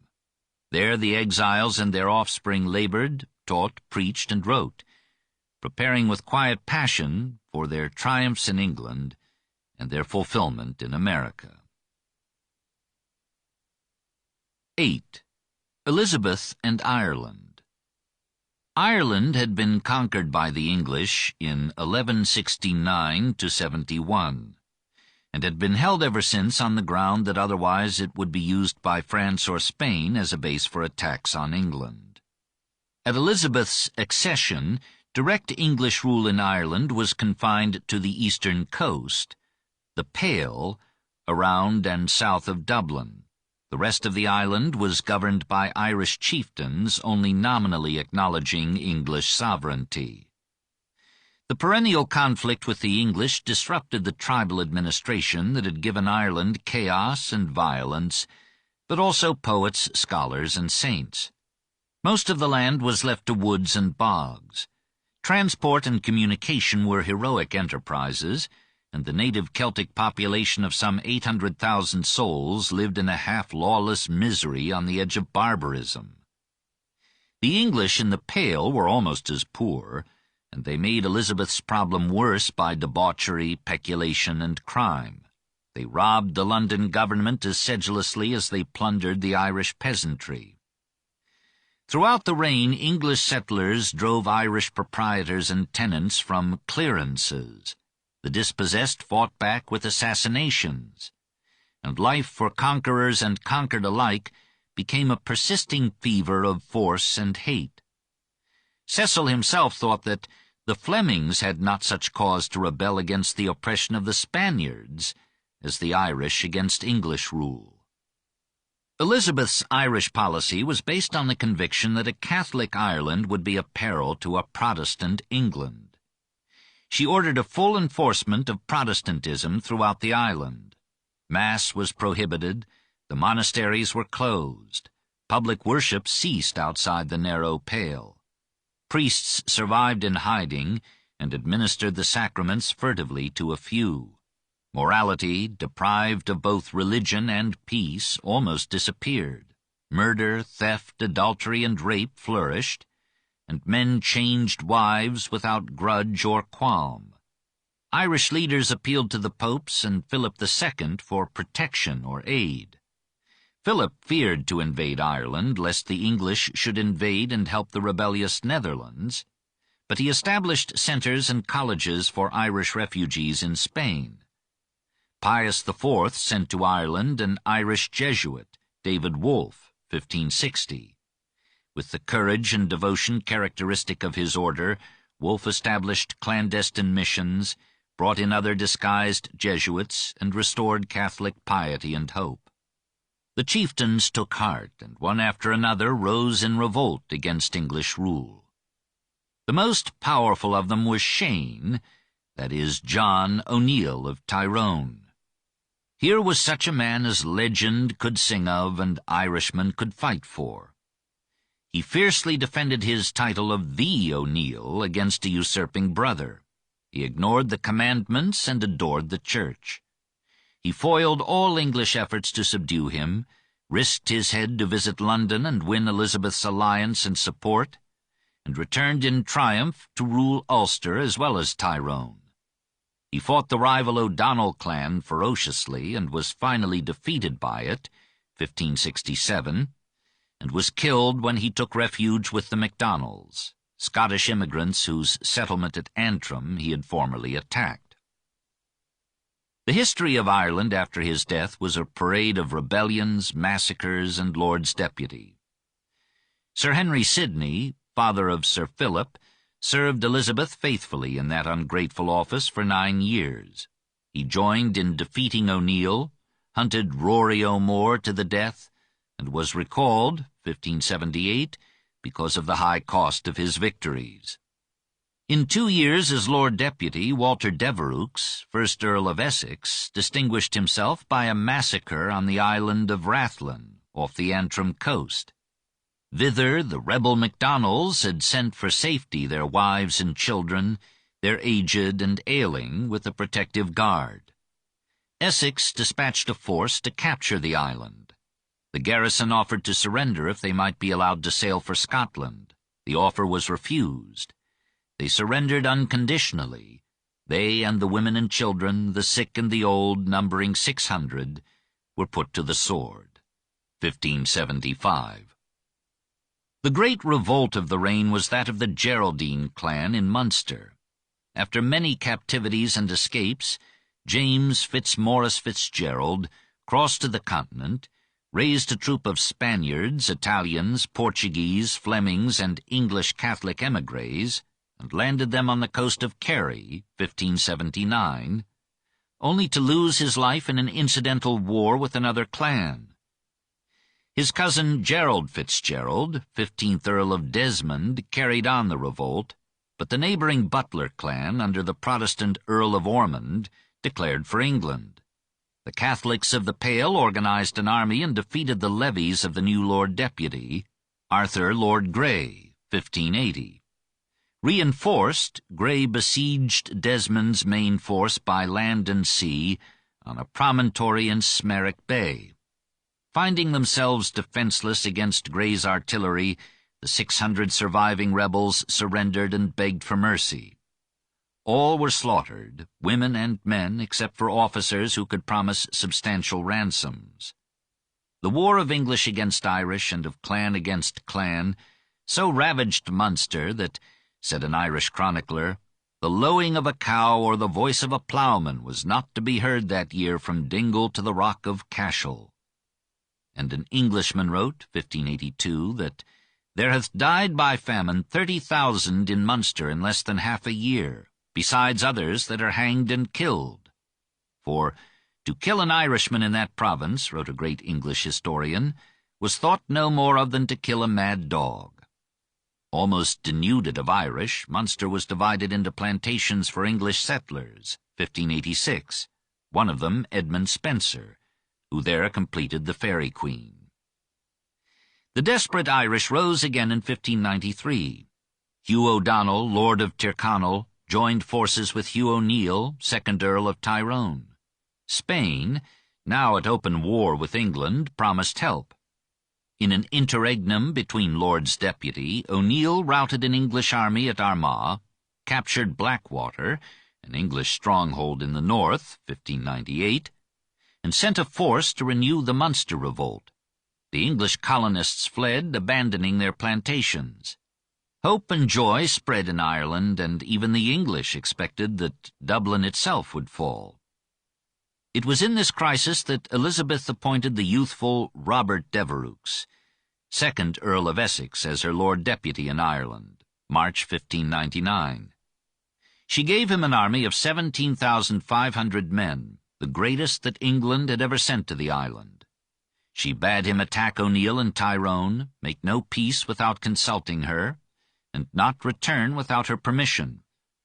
Arrived in Dublin, he dallied through the spring, undertook a few skirmishes, let his army waste away with disease, signed an unauthorized truce with O'Neill, and returned to England, September 1599, to explain his failure to the Queen.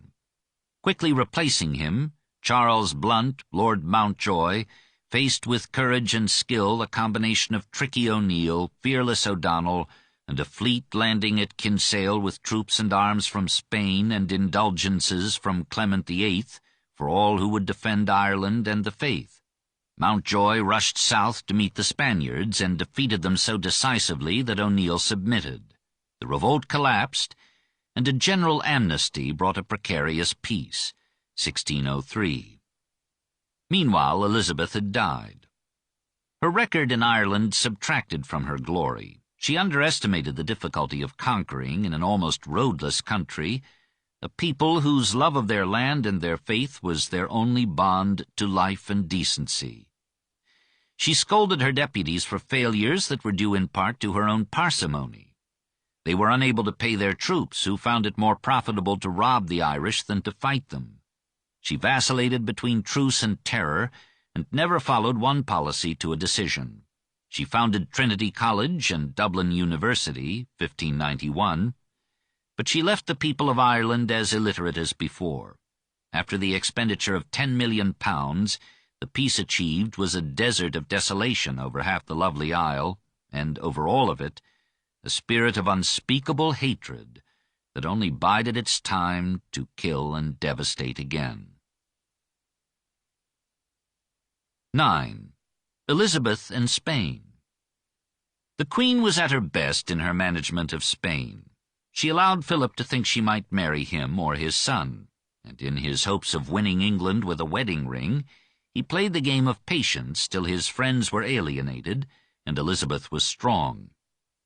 Pope and Emperor and a hapless Scottish Queen might beg him to invade England, but he was too doubtful of France, too troubled in the Netherlands, to venture upon so incalculable a throw of the political dice. He had no assurance that France would not pounce upon the Spanish Netherlands the moment he became embroiled with England. He was loath to encourage revolution anywhere. He trusted, in his heavy procrastinating way, that Elizabeth would in due time find one or another of the many exits that an ingenious nature has provided from our life. And yet he was in no haste to give the throne of England to a Scottish lass in love with France. For years he held back the Pope from promulgating the excommunication of Elizabeth. He bore in somber silence her treatment of Catholics in England, and her protests against the treatment of English Protestants in Spain. For almost 30 years he kept the peace, while English privateers made war upon Spanish colonies and trade. The nature of man confesses itself in the conduct of states, for these are but ourselves in gross, and behave for the most part as men presumably did before morals and laws were laid upon them by religion and force. Conscience follows the policeman, but there were no police for states. On the seas there were no 10 commandments, and trade existed by permission of piracy. Small pirate craft used the inlets of the British coast as lairs, and thence sallied forth to seize what they could. If the victims were Spanish, the English could enjoy the religious fervor of plundering a papist. Bold men like John Hawkins and Francis Drake fitted out substantial privateers and took all the oceans for their province. Elizabeth disowned, but did not disturb them, for she saw in the privateers the makings of a navy, and in these buccaneers her future admirals.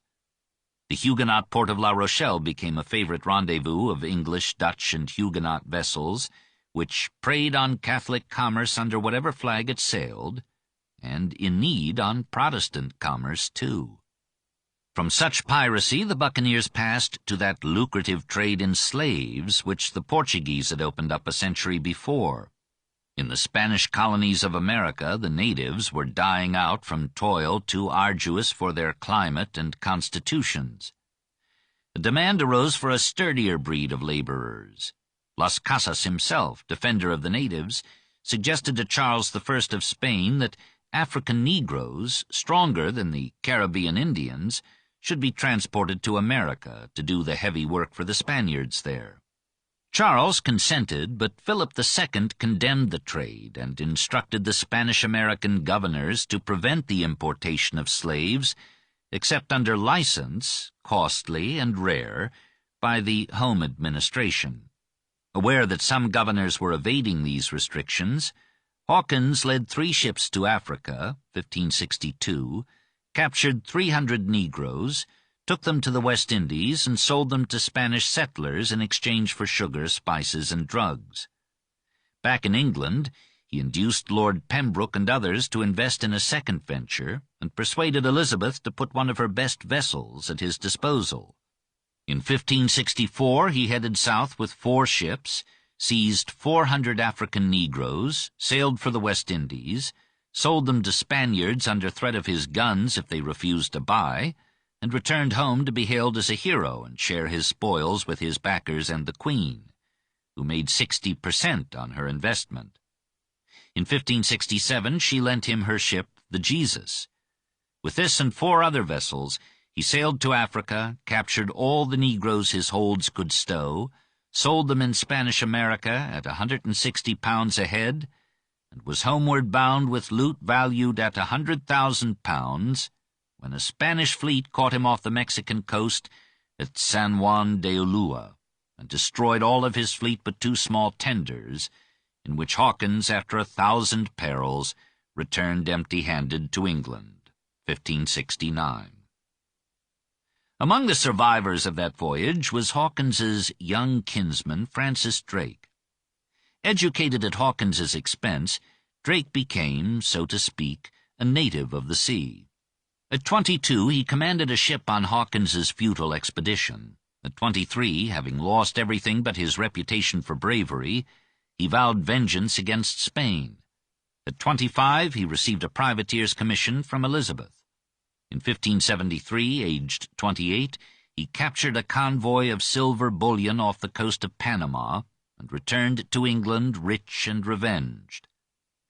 Elizabeth's counselors kept him in hiding for 3 years while Spain cried out for his death. Then Leicester, Walsingham, and Hatton fitted out for him 4 small vessels, totaling 375 tons.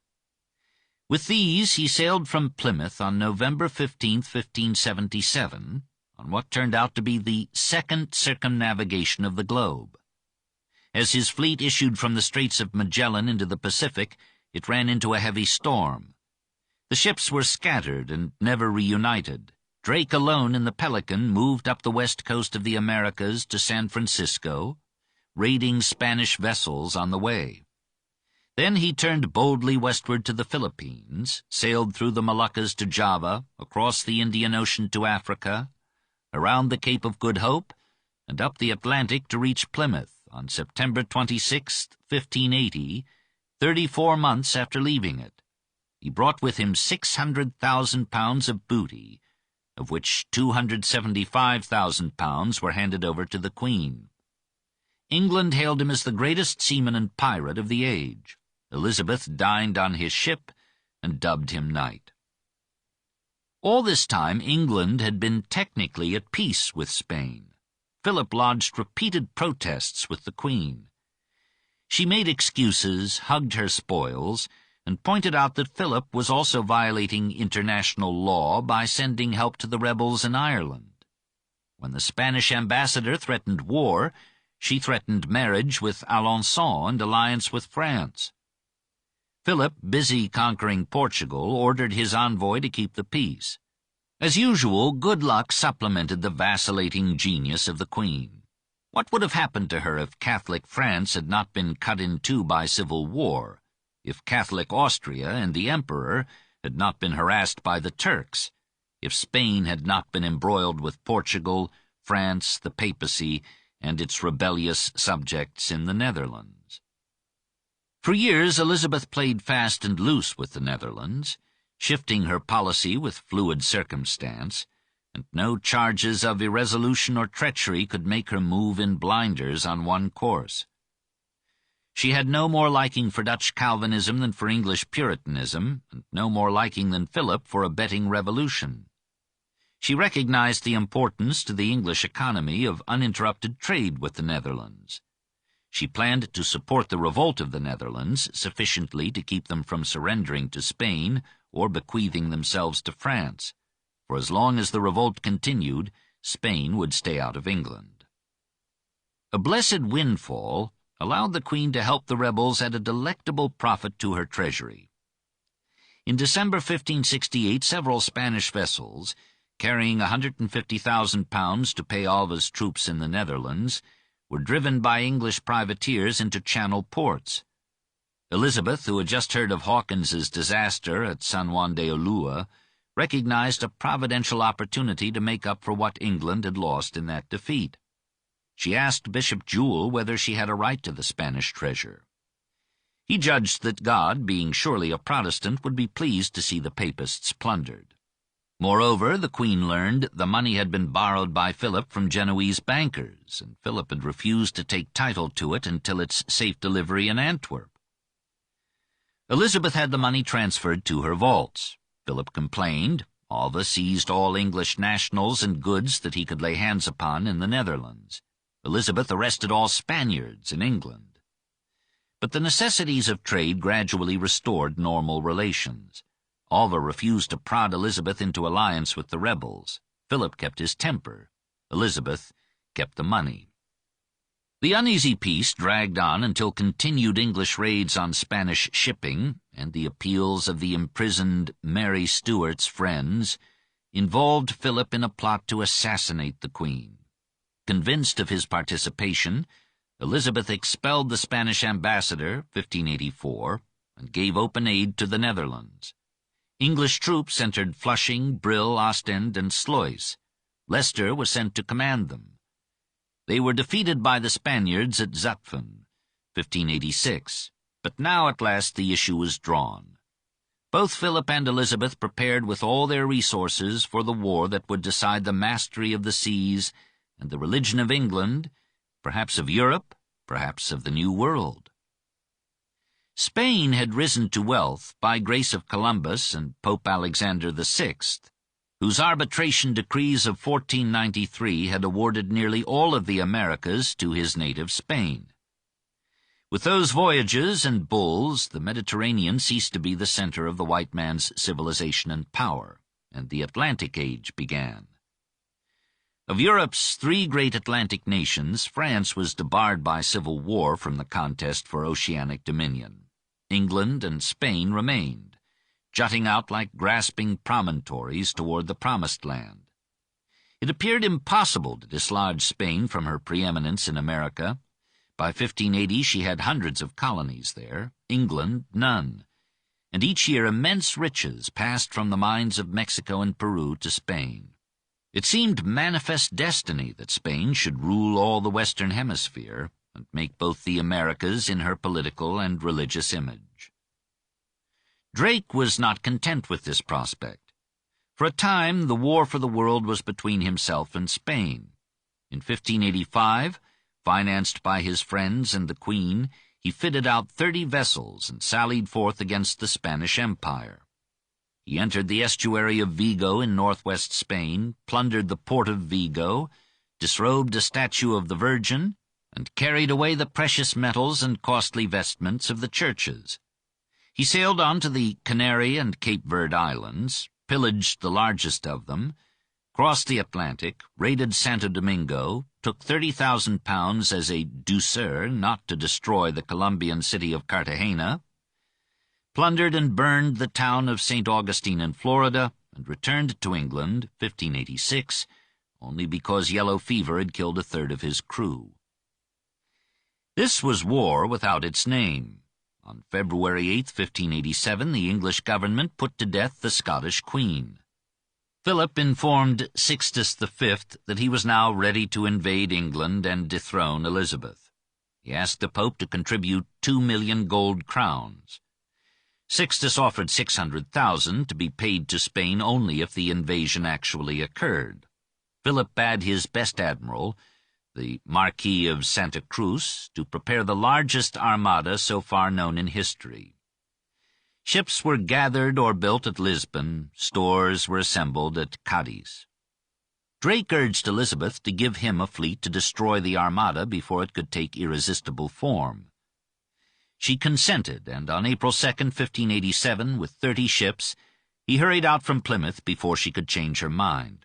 She did, but too late to reach him. On April 16th, he ran his fleet into Cadiz harbor, maneuvered out of range of the batteries on the shore, sank a Spanish man-of-war, raided the transports and storeships, captured their cargoes, set all enemy vessels on fire, and departed unharmed. He anchored off Lisbon and challenged Santa Cruz to come out and fight. The Marquis refused, for his ships were not yet armed. Drake moved north to La Coruña and seized great stores collected there, then to the Azores, where he took a Spanish galleon. With it in tow, he returned to England. Even the Spaniards marveled at his audacity and seamanship, and said that, were it not that he was a Lutheran, there was not the like man in the world.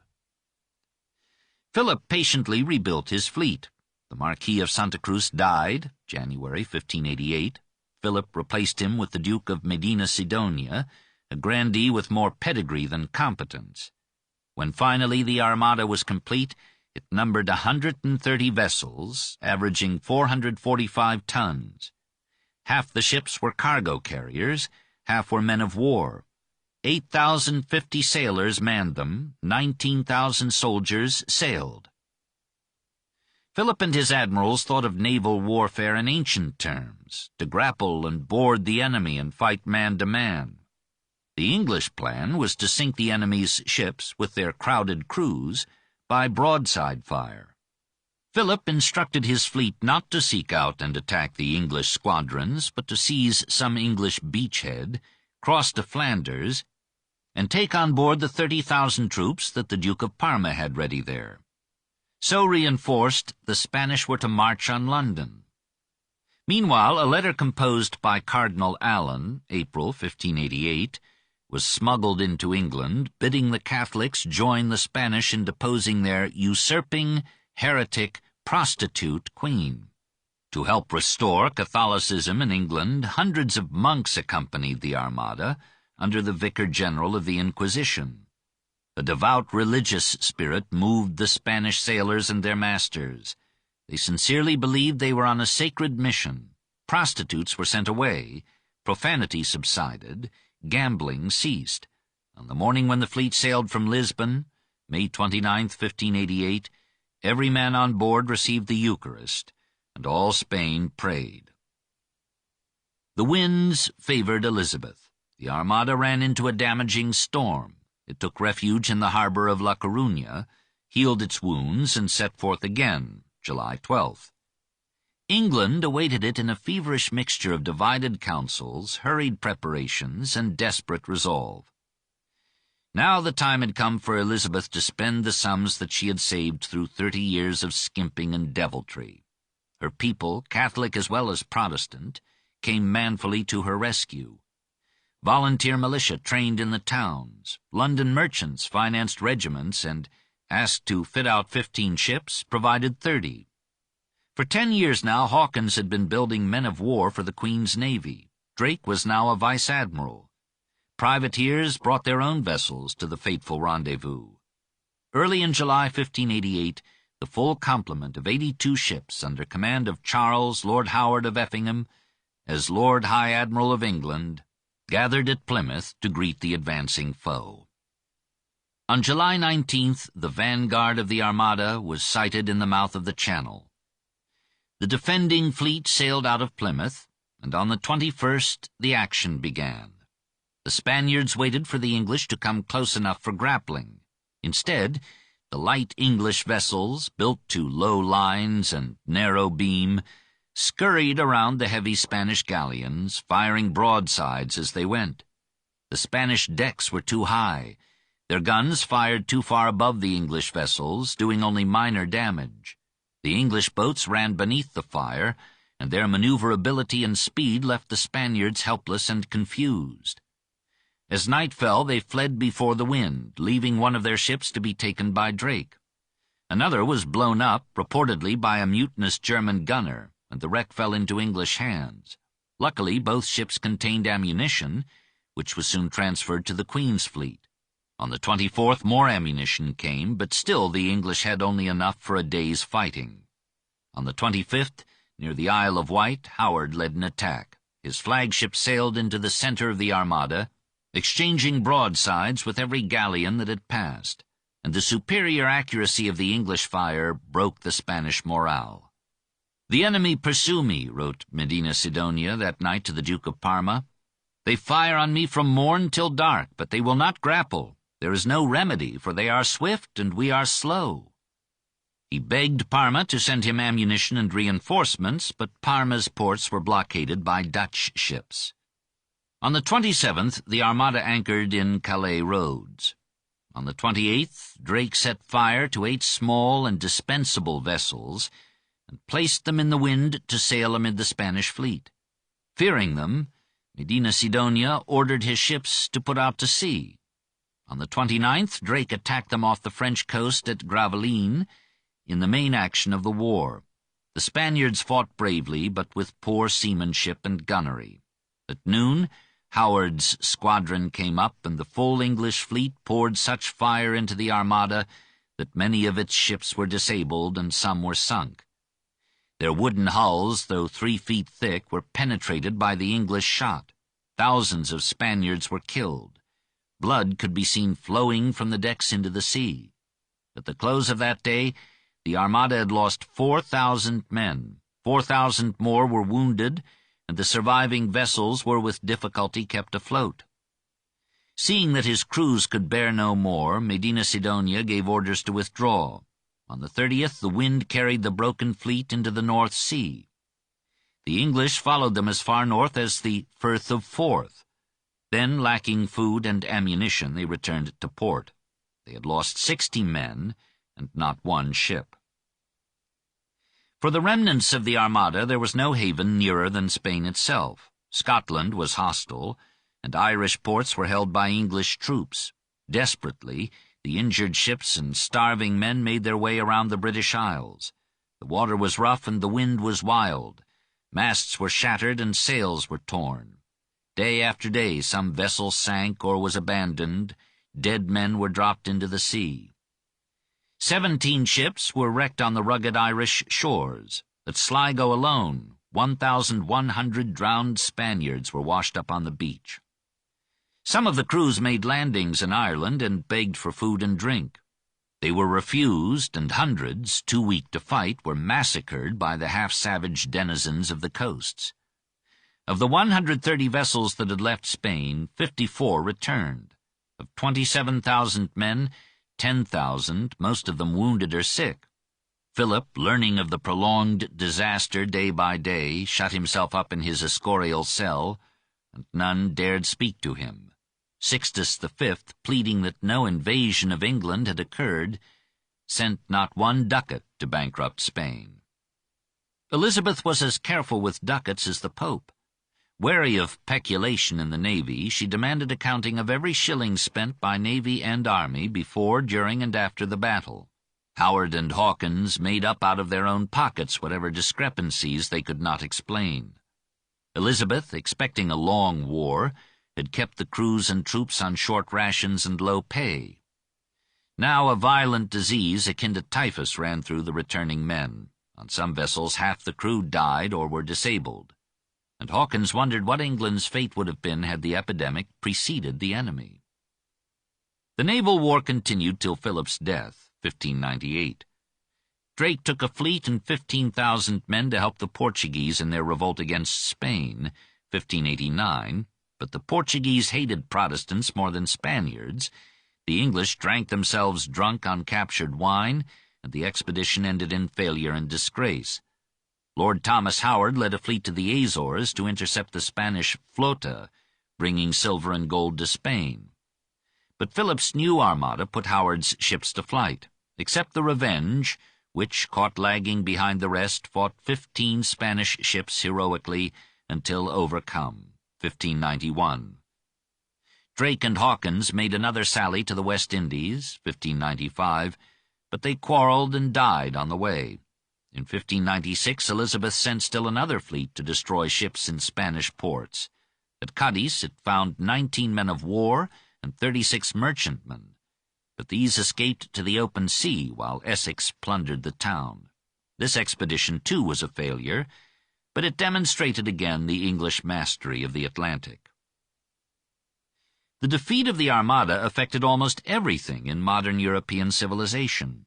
It marked a decisive change in naval tactics. Grappling and boarding gave way to cannonading from shipside and deck. The weakening of Spain helped the Dutch to win their independence, advanced Henry IV to the throne of France, and opened North America to English colonies. Protestantism was preserved and strengthened, Catholicism waned in England, and James VI of Scotland ceased to flirt with the popes. Had the Armada been more wisely built and led, Catholicism might have recovered England, the Guises might have prevailed in France, Holland might have succumbed.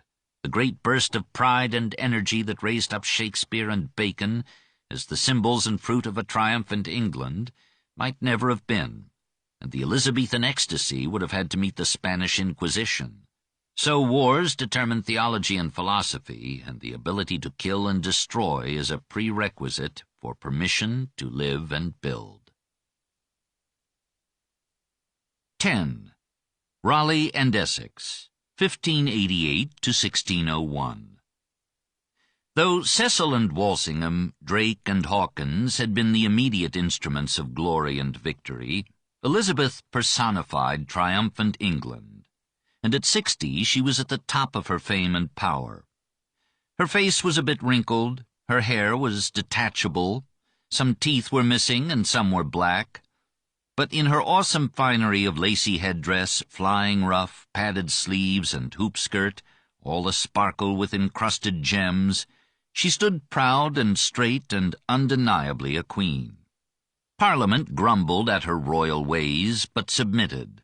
Old councillors offered advice with the timidity of young suitors, and young suitors fluent with adoration surrounded the throne. Leicester and Walsingham paid their debt to nature. Drake and Hawkins would soon be swallowed by the sea they had thought to rule.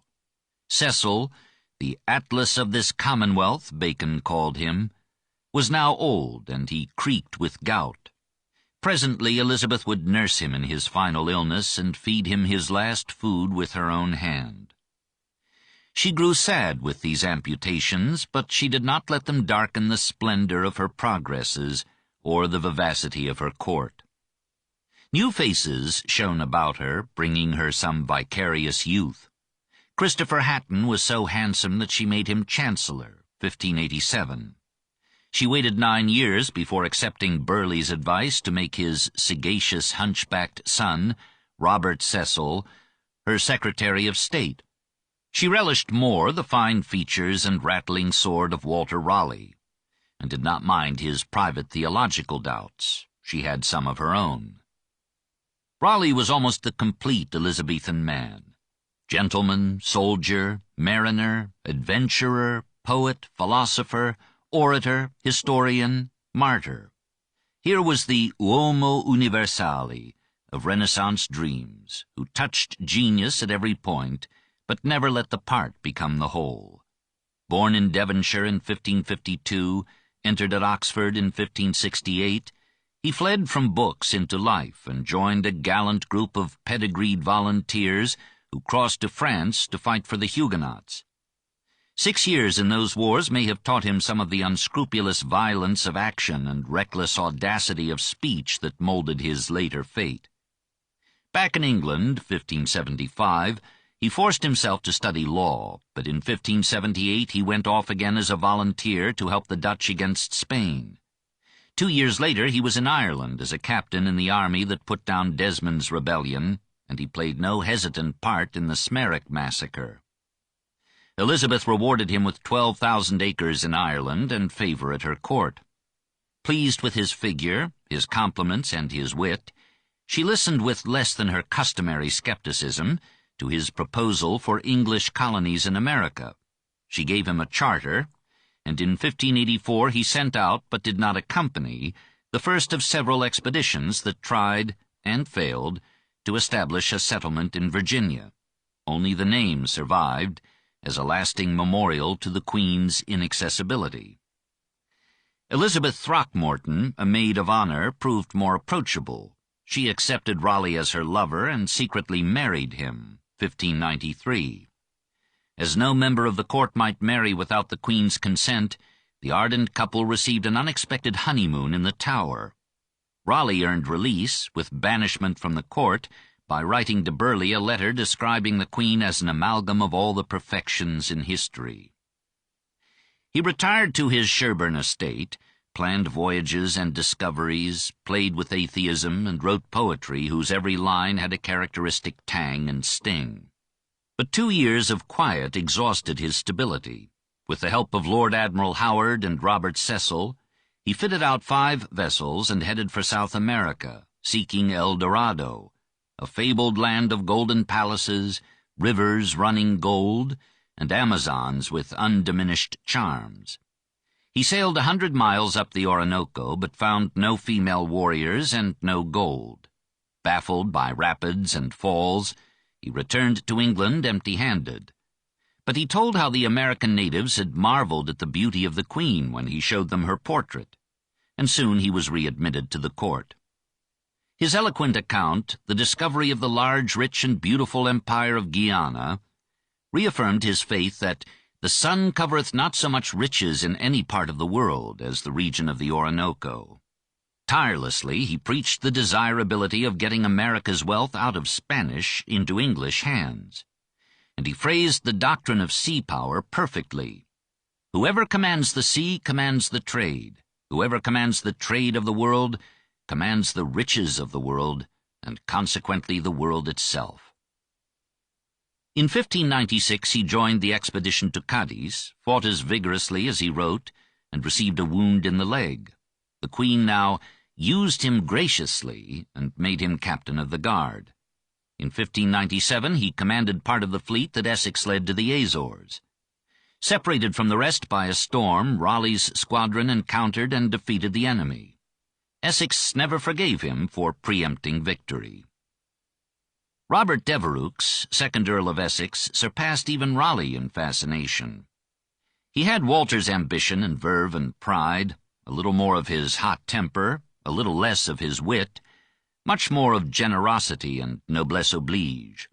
He was a man of action, enamored of intellect, victor in jousts and on the athletic field, distinguished for bravery and audacity in war, yet also the helpful and appreciative friend of poets and philosophers. When his mother became Leicester's second wife, Leicester advanced him at court to offset Raleigh's ingratiating charm. The Queen, 53, fell maternally in love with the high-strung, handsome lad of 20, 1587. Here was a son to console her childlessness. They talked, rode, heard music, played cards together, and, "My lord," said a gossip, "cometh not to his own lodging till birds sing in the morning."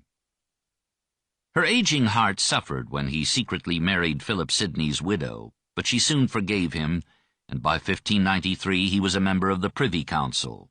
However, he was poorly fitted for court life or statesmanship.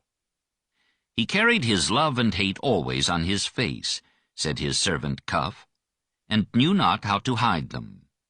He made enemies of Raleigh, William Cecil, Robert Cecil, finally of the ungrateful Bacon and the reluctant Queen. Francis Bacon, who was destined to have more influence on European thought than any other Elizabethan, had been born, 1561, in the very aura of the court, at York House, official residence of the Lord Keeper of the Great Seal, who was his father, Sir Nicholas. Elizabeth called the boy the young Lord Keeper. His frail constitution drove him from sports to studies. His agile intellect grasped knowledge hungrily. Soon his erudition was among the wonders of those spacious times. After 3 years at Cambridge, he was sent to France with the English ambassador to let him learn the ways of state. While he was there, his father unexpectedly died, 1579, before buying an estate that he had intended for Francis, who was a younger son, and the youth, suddenly reduced to meagre means, returned to London to study law at Gray's Inn. Being a nephew of William Cecil, he appealed to him for some political place. After 4 years of waiting, he sent him a whimsical reminder that the objection of my years will wear away with the length of my suit. Somehow, in that year, 1584, he was elected to Parliament, though still but 23. He distinguished himself by favoring more toleration of the Puritans. His mother was one. The Queen ignored his arguments, but he restated them bravely in a privately circulated advertisement touching the controversies of the Church of England. 1589. He proposed that no man should be molested for his religious faith, who promised to defend England against any foreign power, including the papacy, that threatened England's full sovereignty and freedom. Elizabeth and Cecil thought the young philosopher a bit forward, and in truth he was ahead of his times. Essex relished the keenness of Bacon's mind and invited his advice. The young sage counseled the young noble to seem, if he could not be, modest, to moderate his expenditures, to seek civil rather than military office, since setbacks in politics could be sooner redeemed than defeats in war, and to regard his popularity with the populace as a danger with the Queen. Bacon hoped that Essex would mature into a statesman and give his mentor some opportunity to rise. In 1592 he appealed again to Cecil in famous lines. "I wax now somewhat ancient. 31 years is a great deal of sand in the hourglass. The meanness of my estate doth somewhat move me. I confess that I have as vast contemplative ends as I have moderate civil ends, for I have taken all knowledge to be my province. This, whether it be curiosity or vainglory or nature, is so fixed in my mind as it cannot be removed." When Essex importuned the Cecils and Elizabeth to give Bacon the vacant office of Attorney General, his appeals were in vain. Edward Coke, older and technically more fit, was chosen instead. Essex took the blame handsomely and gave Bacon an estate at Twickenham with £1,800. Before Bacon could use this, he suffered a brief and genteel imprisonment for debt.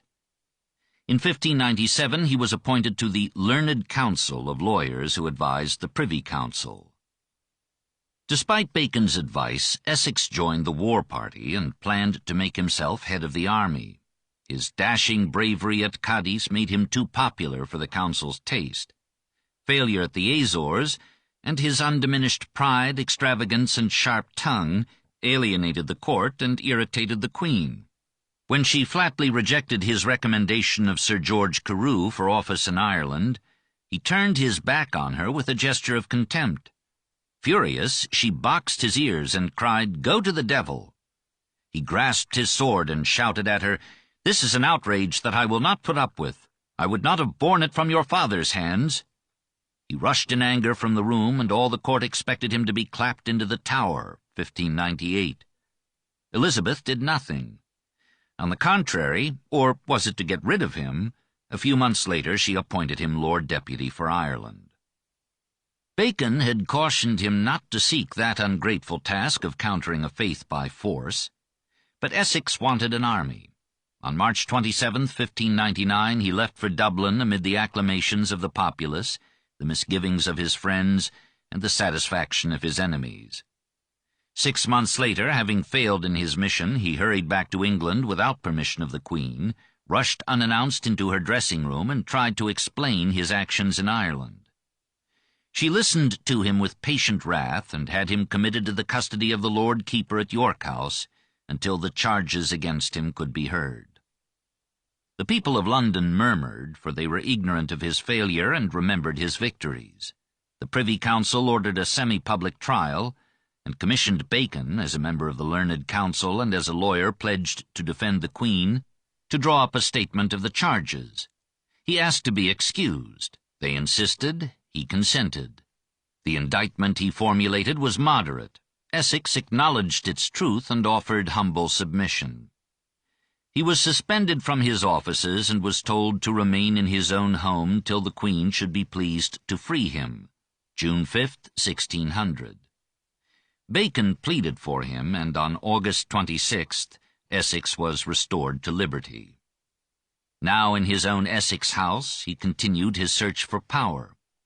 One of his intimates was Shakespeare's patron, Henry Wriothesley, Earl of Southampton.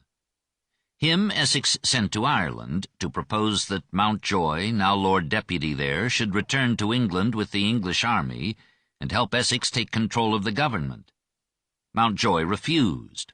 Early in 1601, Essex wrote to James VI of Scotland, asking his aid and promising to support him as successor to Elizabeth. James sent him a letter of encouragement. Wild rumors spread through the excited capital that Robert Cecil was planning to make the Spanish Infanta Queen of England, that Essex was to be immured in the Tower, that Raleigh had vowed to kill him. Perhaps to force Essex to show his hand, the younger Cecil induced the Queen to send Essex a message requiring him to attend the council. His friends warned him that this was a ruse to seize him. One friend, Sir Gilly Merrick, paid the Chamberlain's company to stage that evening in Southwark Shakespeare's Richard II, showing a sovereign justly deposed. The next morning, February 7th, 1601, some 300 supporters of Essex, fervent and armed, gathered in the courtyard of his home.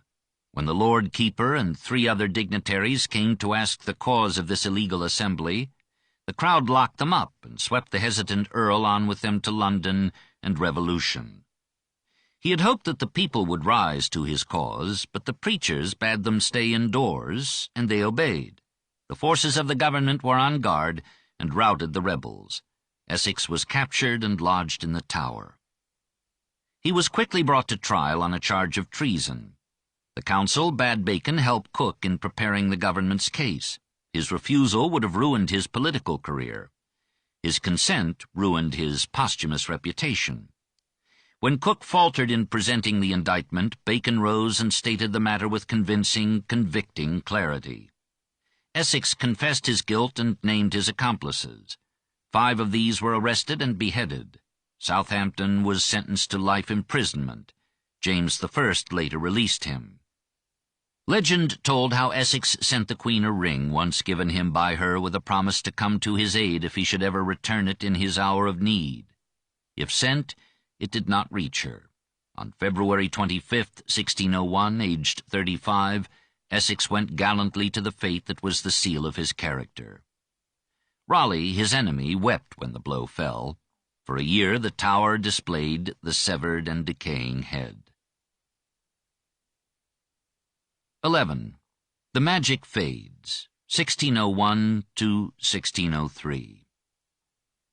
The sight of that head, or the knowledge that it was staring down upon her night and day, must have shared in the somber mood of Elizabeth's final years. She sat alone for hours in silent, pensive melancholy. She maintained the amusements of her court, and made at times a brave pretense of gaiety, but her health was gone and her heart was dead. England had ceased to love her. It felt that she had outlived herself and should make room for younger royalty. The last of her parliaments rebelled more vigorously than any before against her infringement of parliamentary freedom, her persecution of Puritans, her rising demands for funds, her gifts of trade monopolies to her favorites. To everyone's surprise, the Queen yielded on the last point and promised to end the abuse. All the members of the Commons went to thank her, and they knelt as she gave what proved to be her last address to them, her wistful golden speech, November 20th, 1601. There is no jewel, be it of never so rich a price, which I prefer before your love, for I do esteem it more than any treasure. And though God has raised us high, yet this I count the glory of my crown, that I have reigned with your loves. She bade them rise, and then continued, To be a king and wear a crown is a thing more glorious to them that see it than it is pleasant to them that bear it. For my own part, were it not for conscience' sake to discharge the duty that God hath laid upon me, and to maintain his glory and keep you in safety, in mine own disposition I should be willing to resign the place I hold to any other, and glad to be freed of the glory with the labours.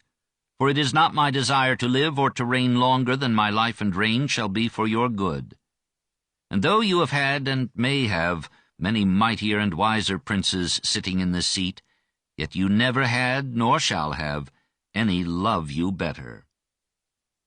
She had postponed as long as she could the question of a successor, for while the Queen of Scots lived as legal heir to her throne, Elizabeth could not reconcile herself to letting Mary undo the Protestant settlement.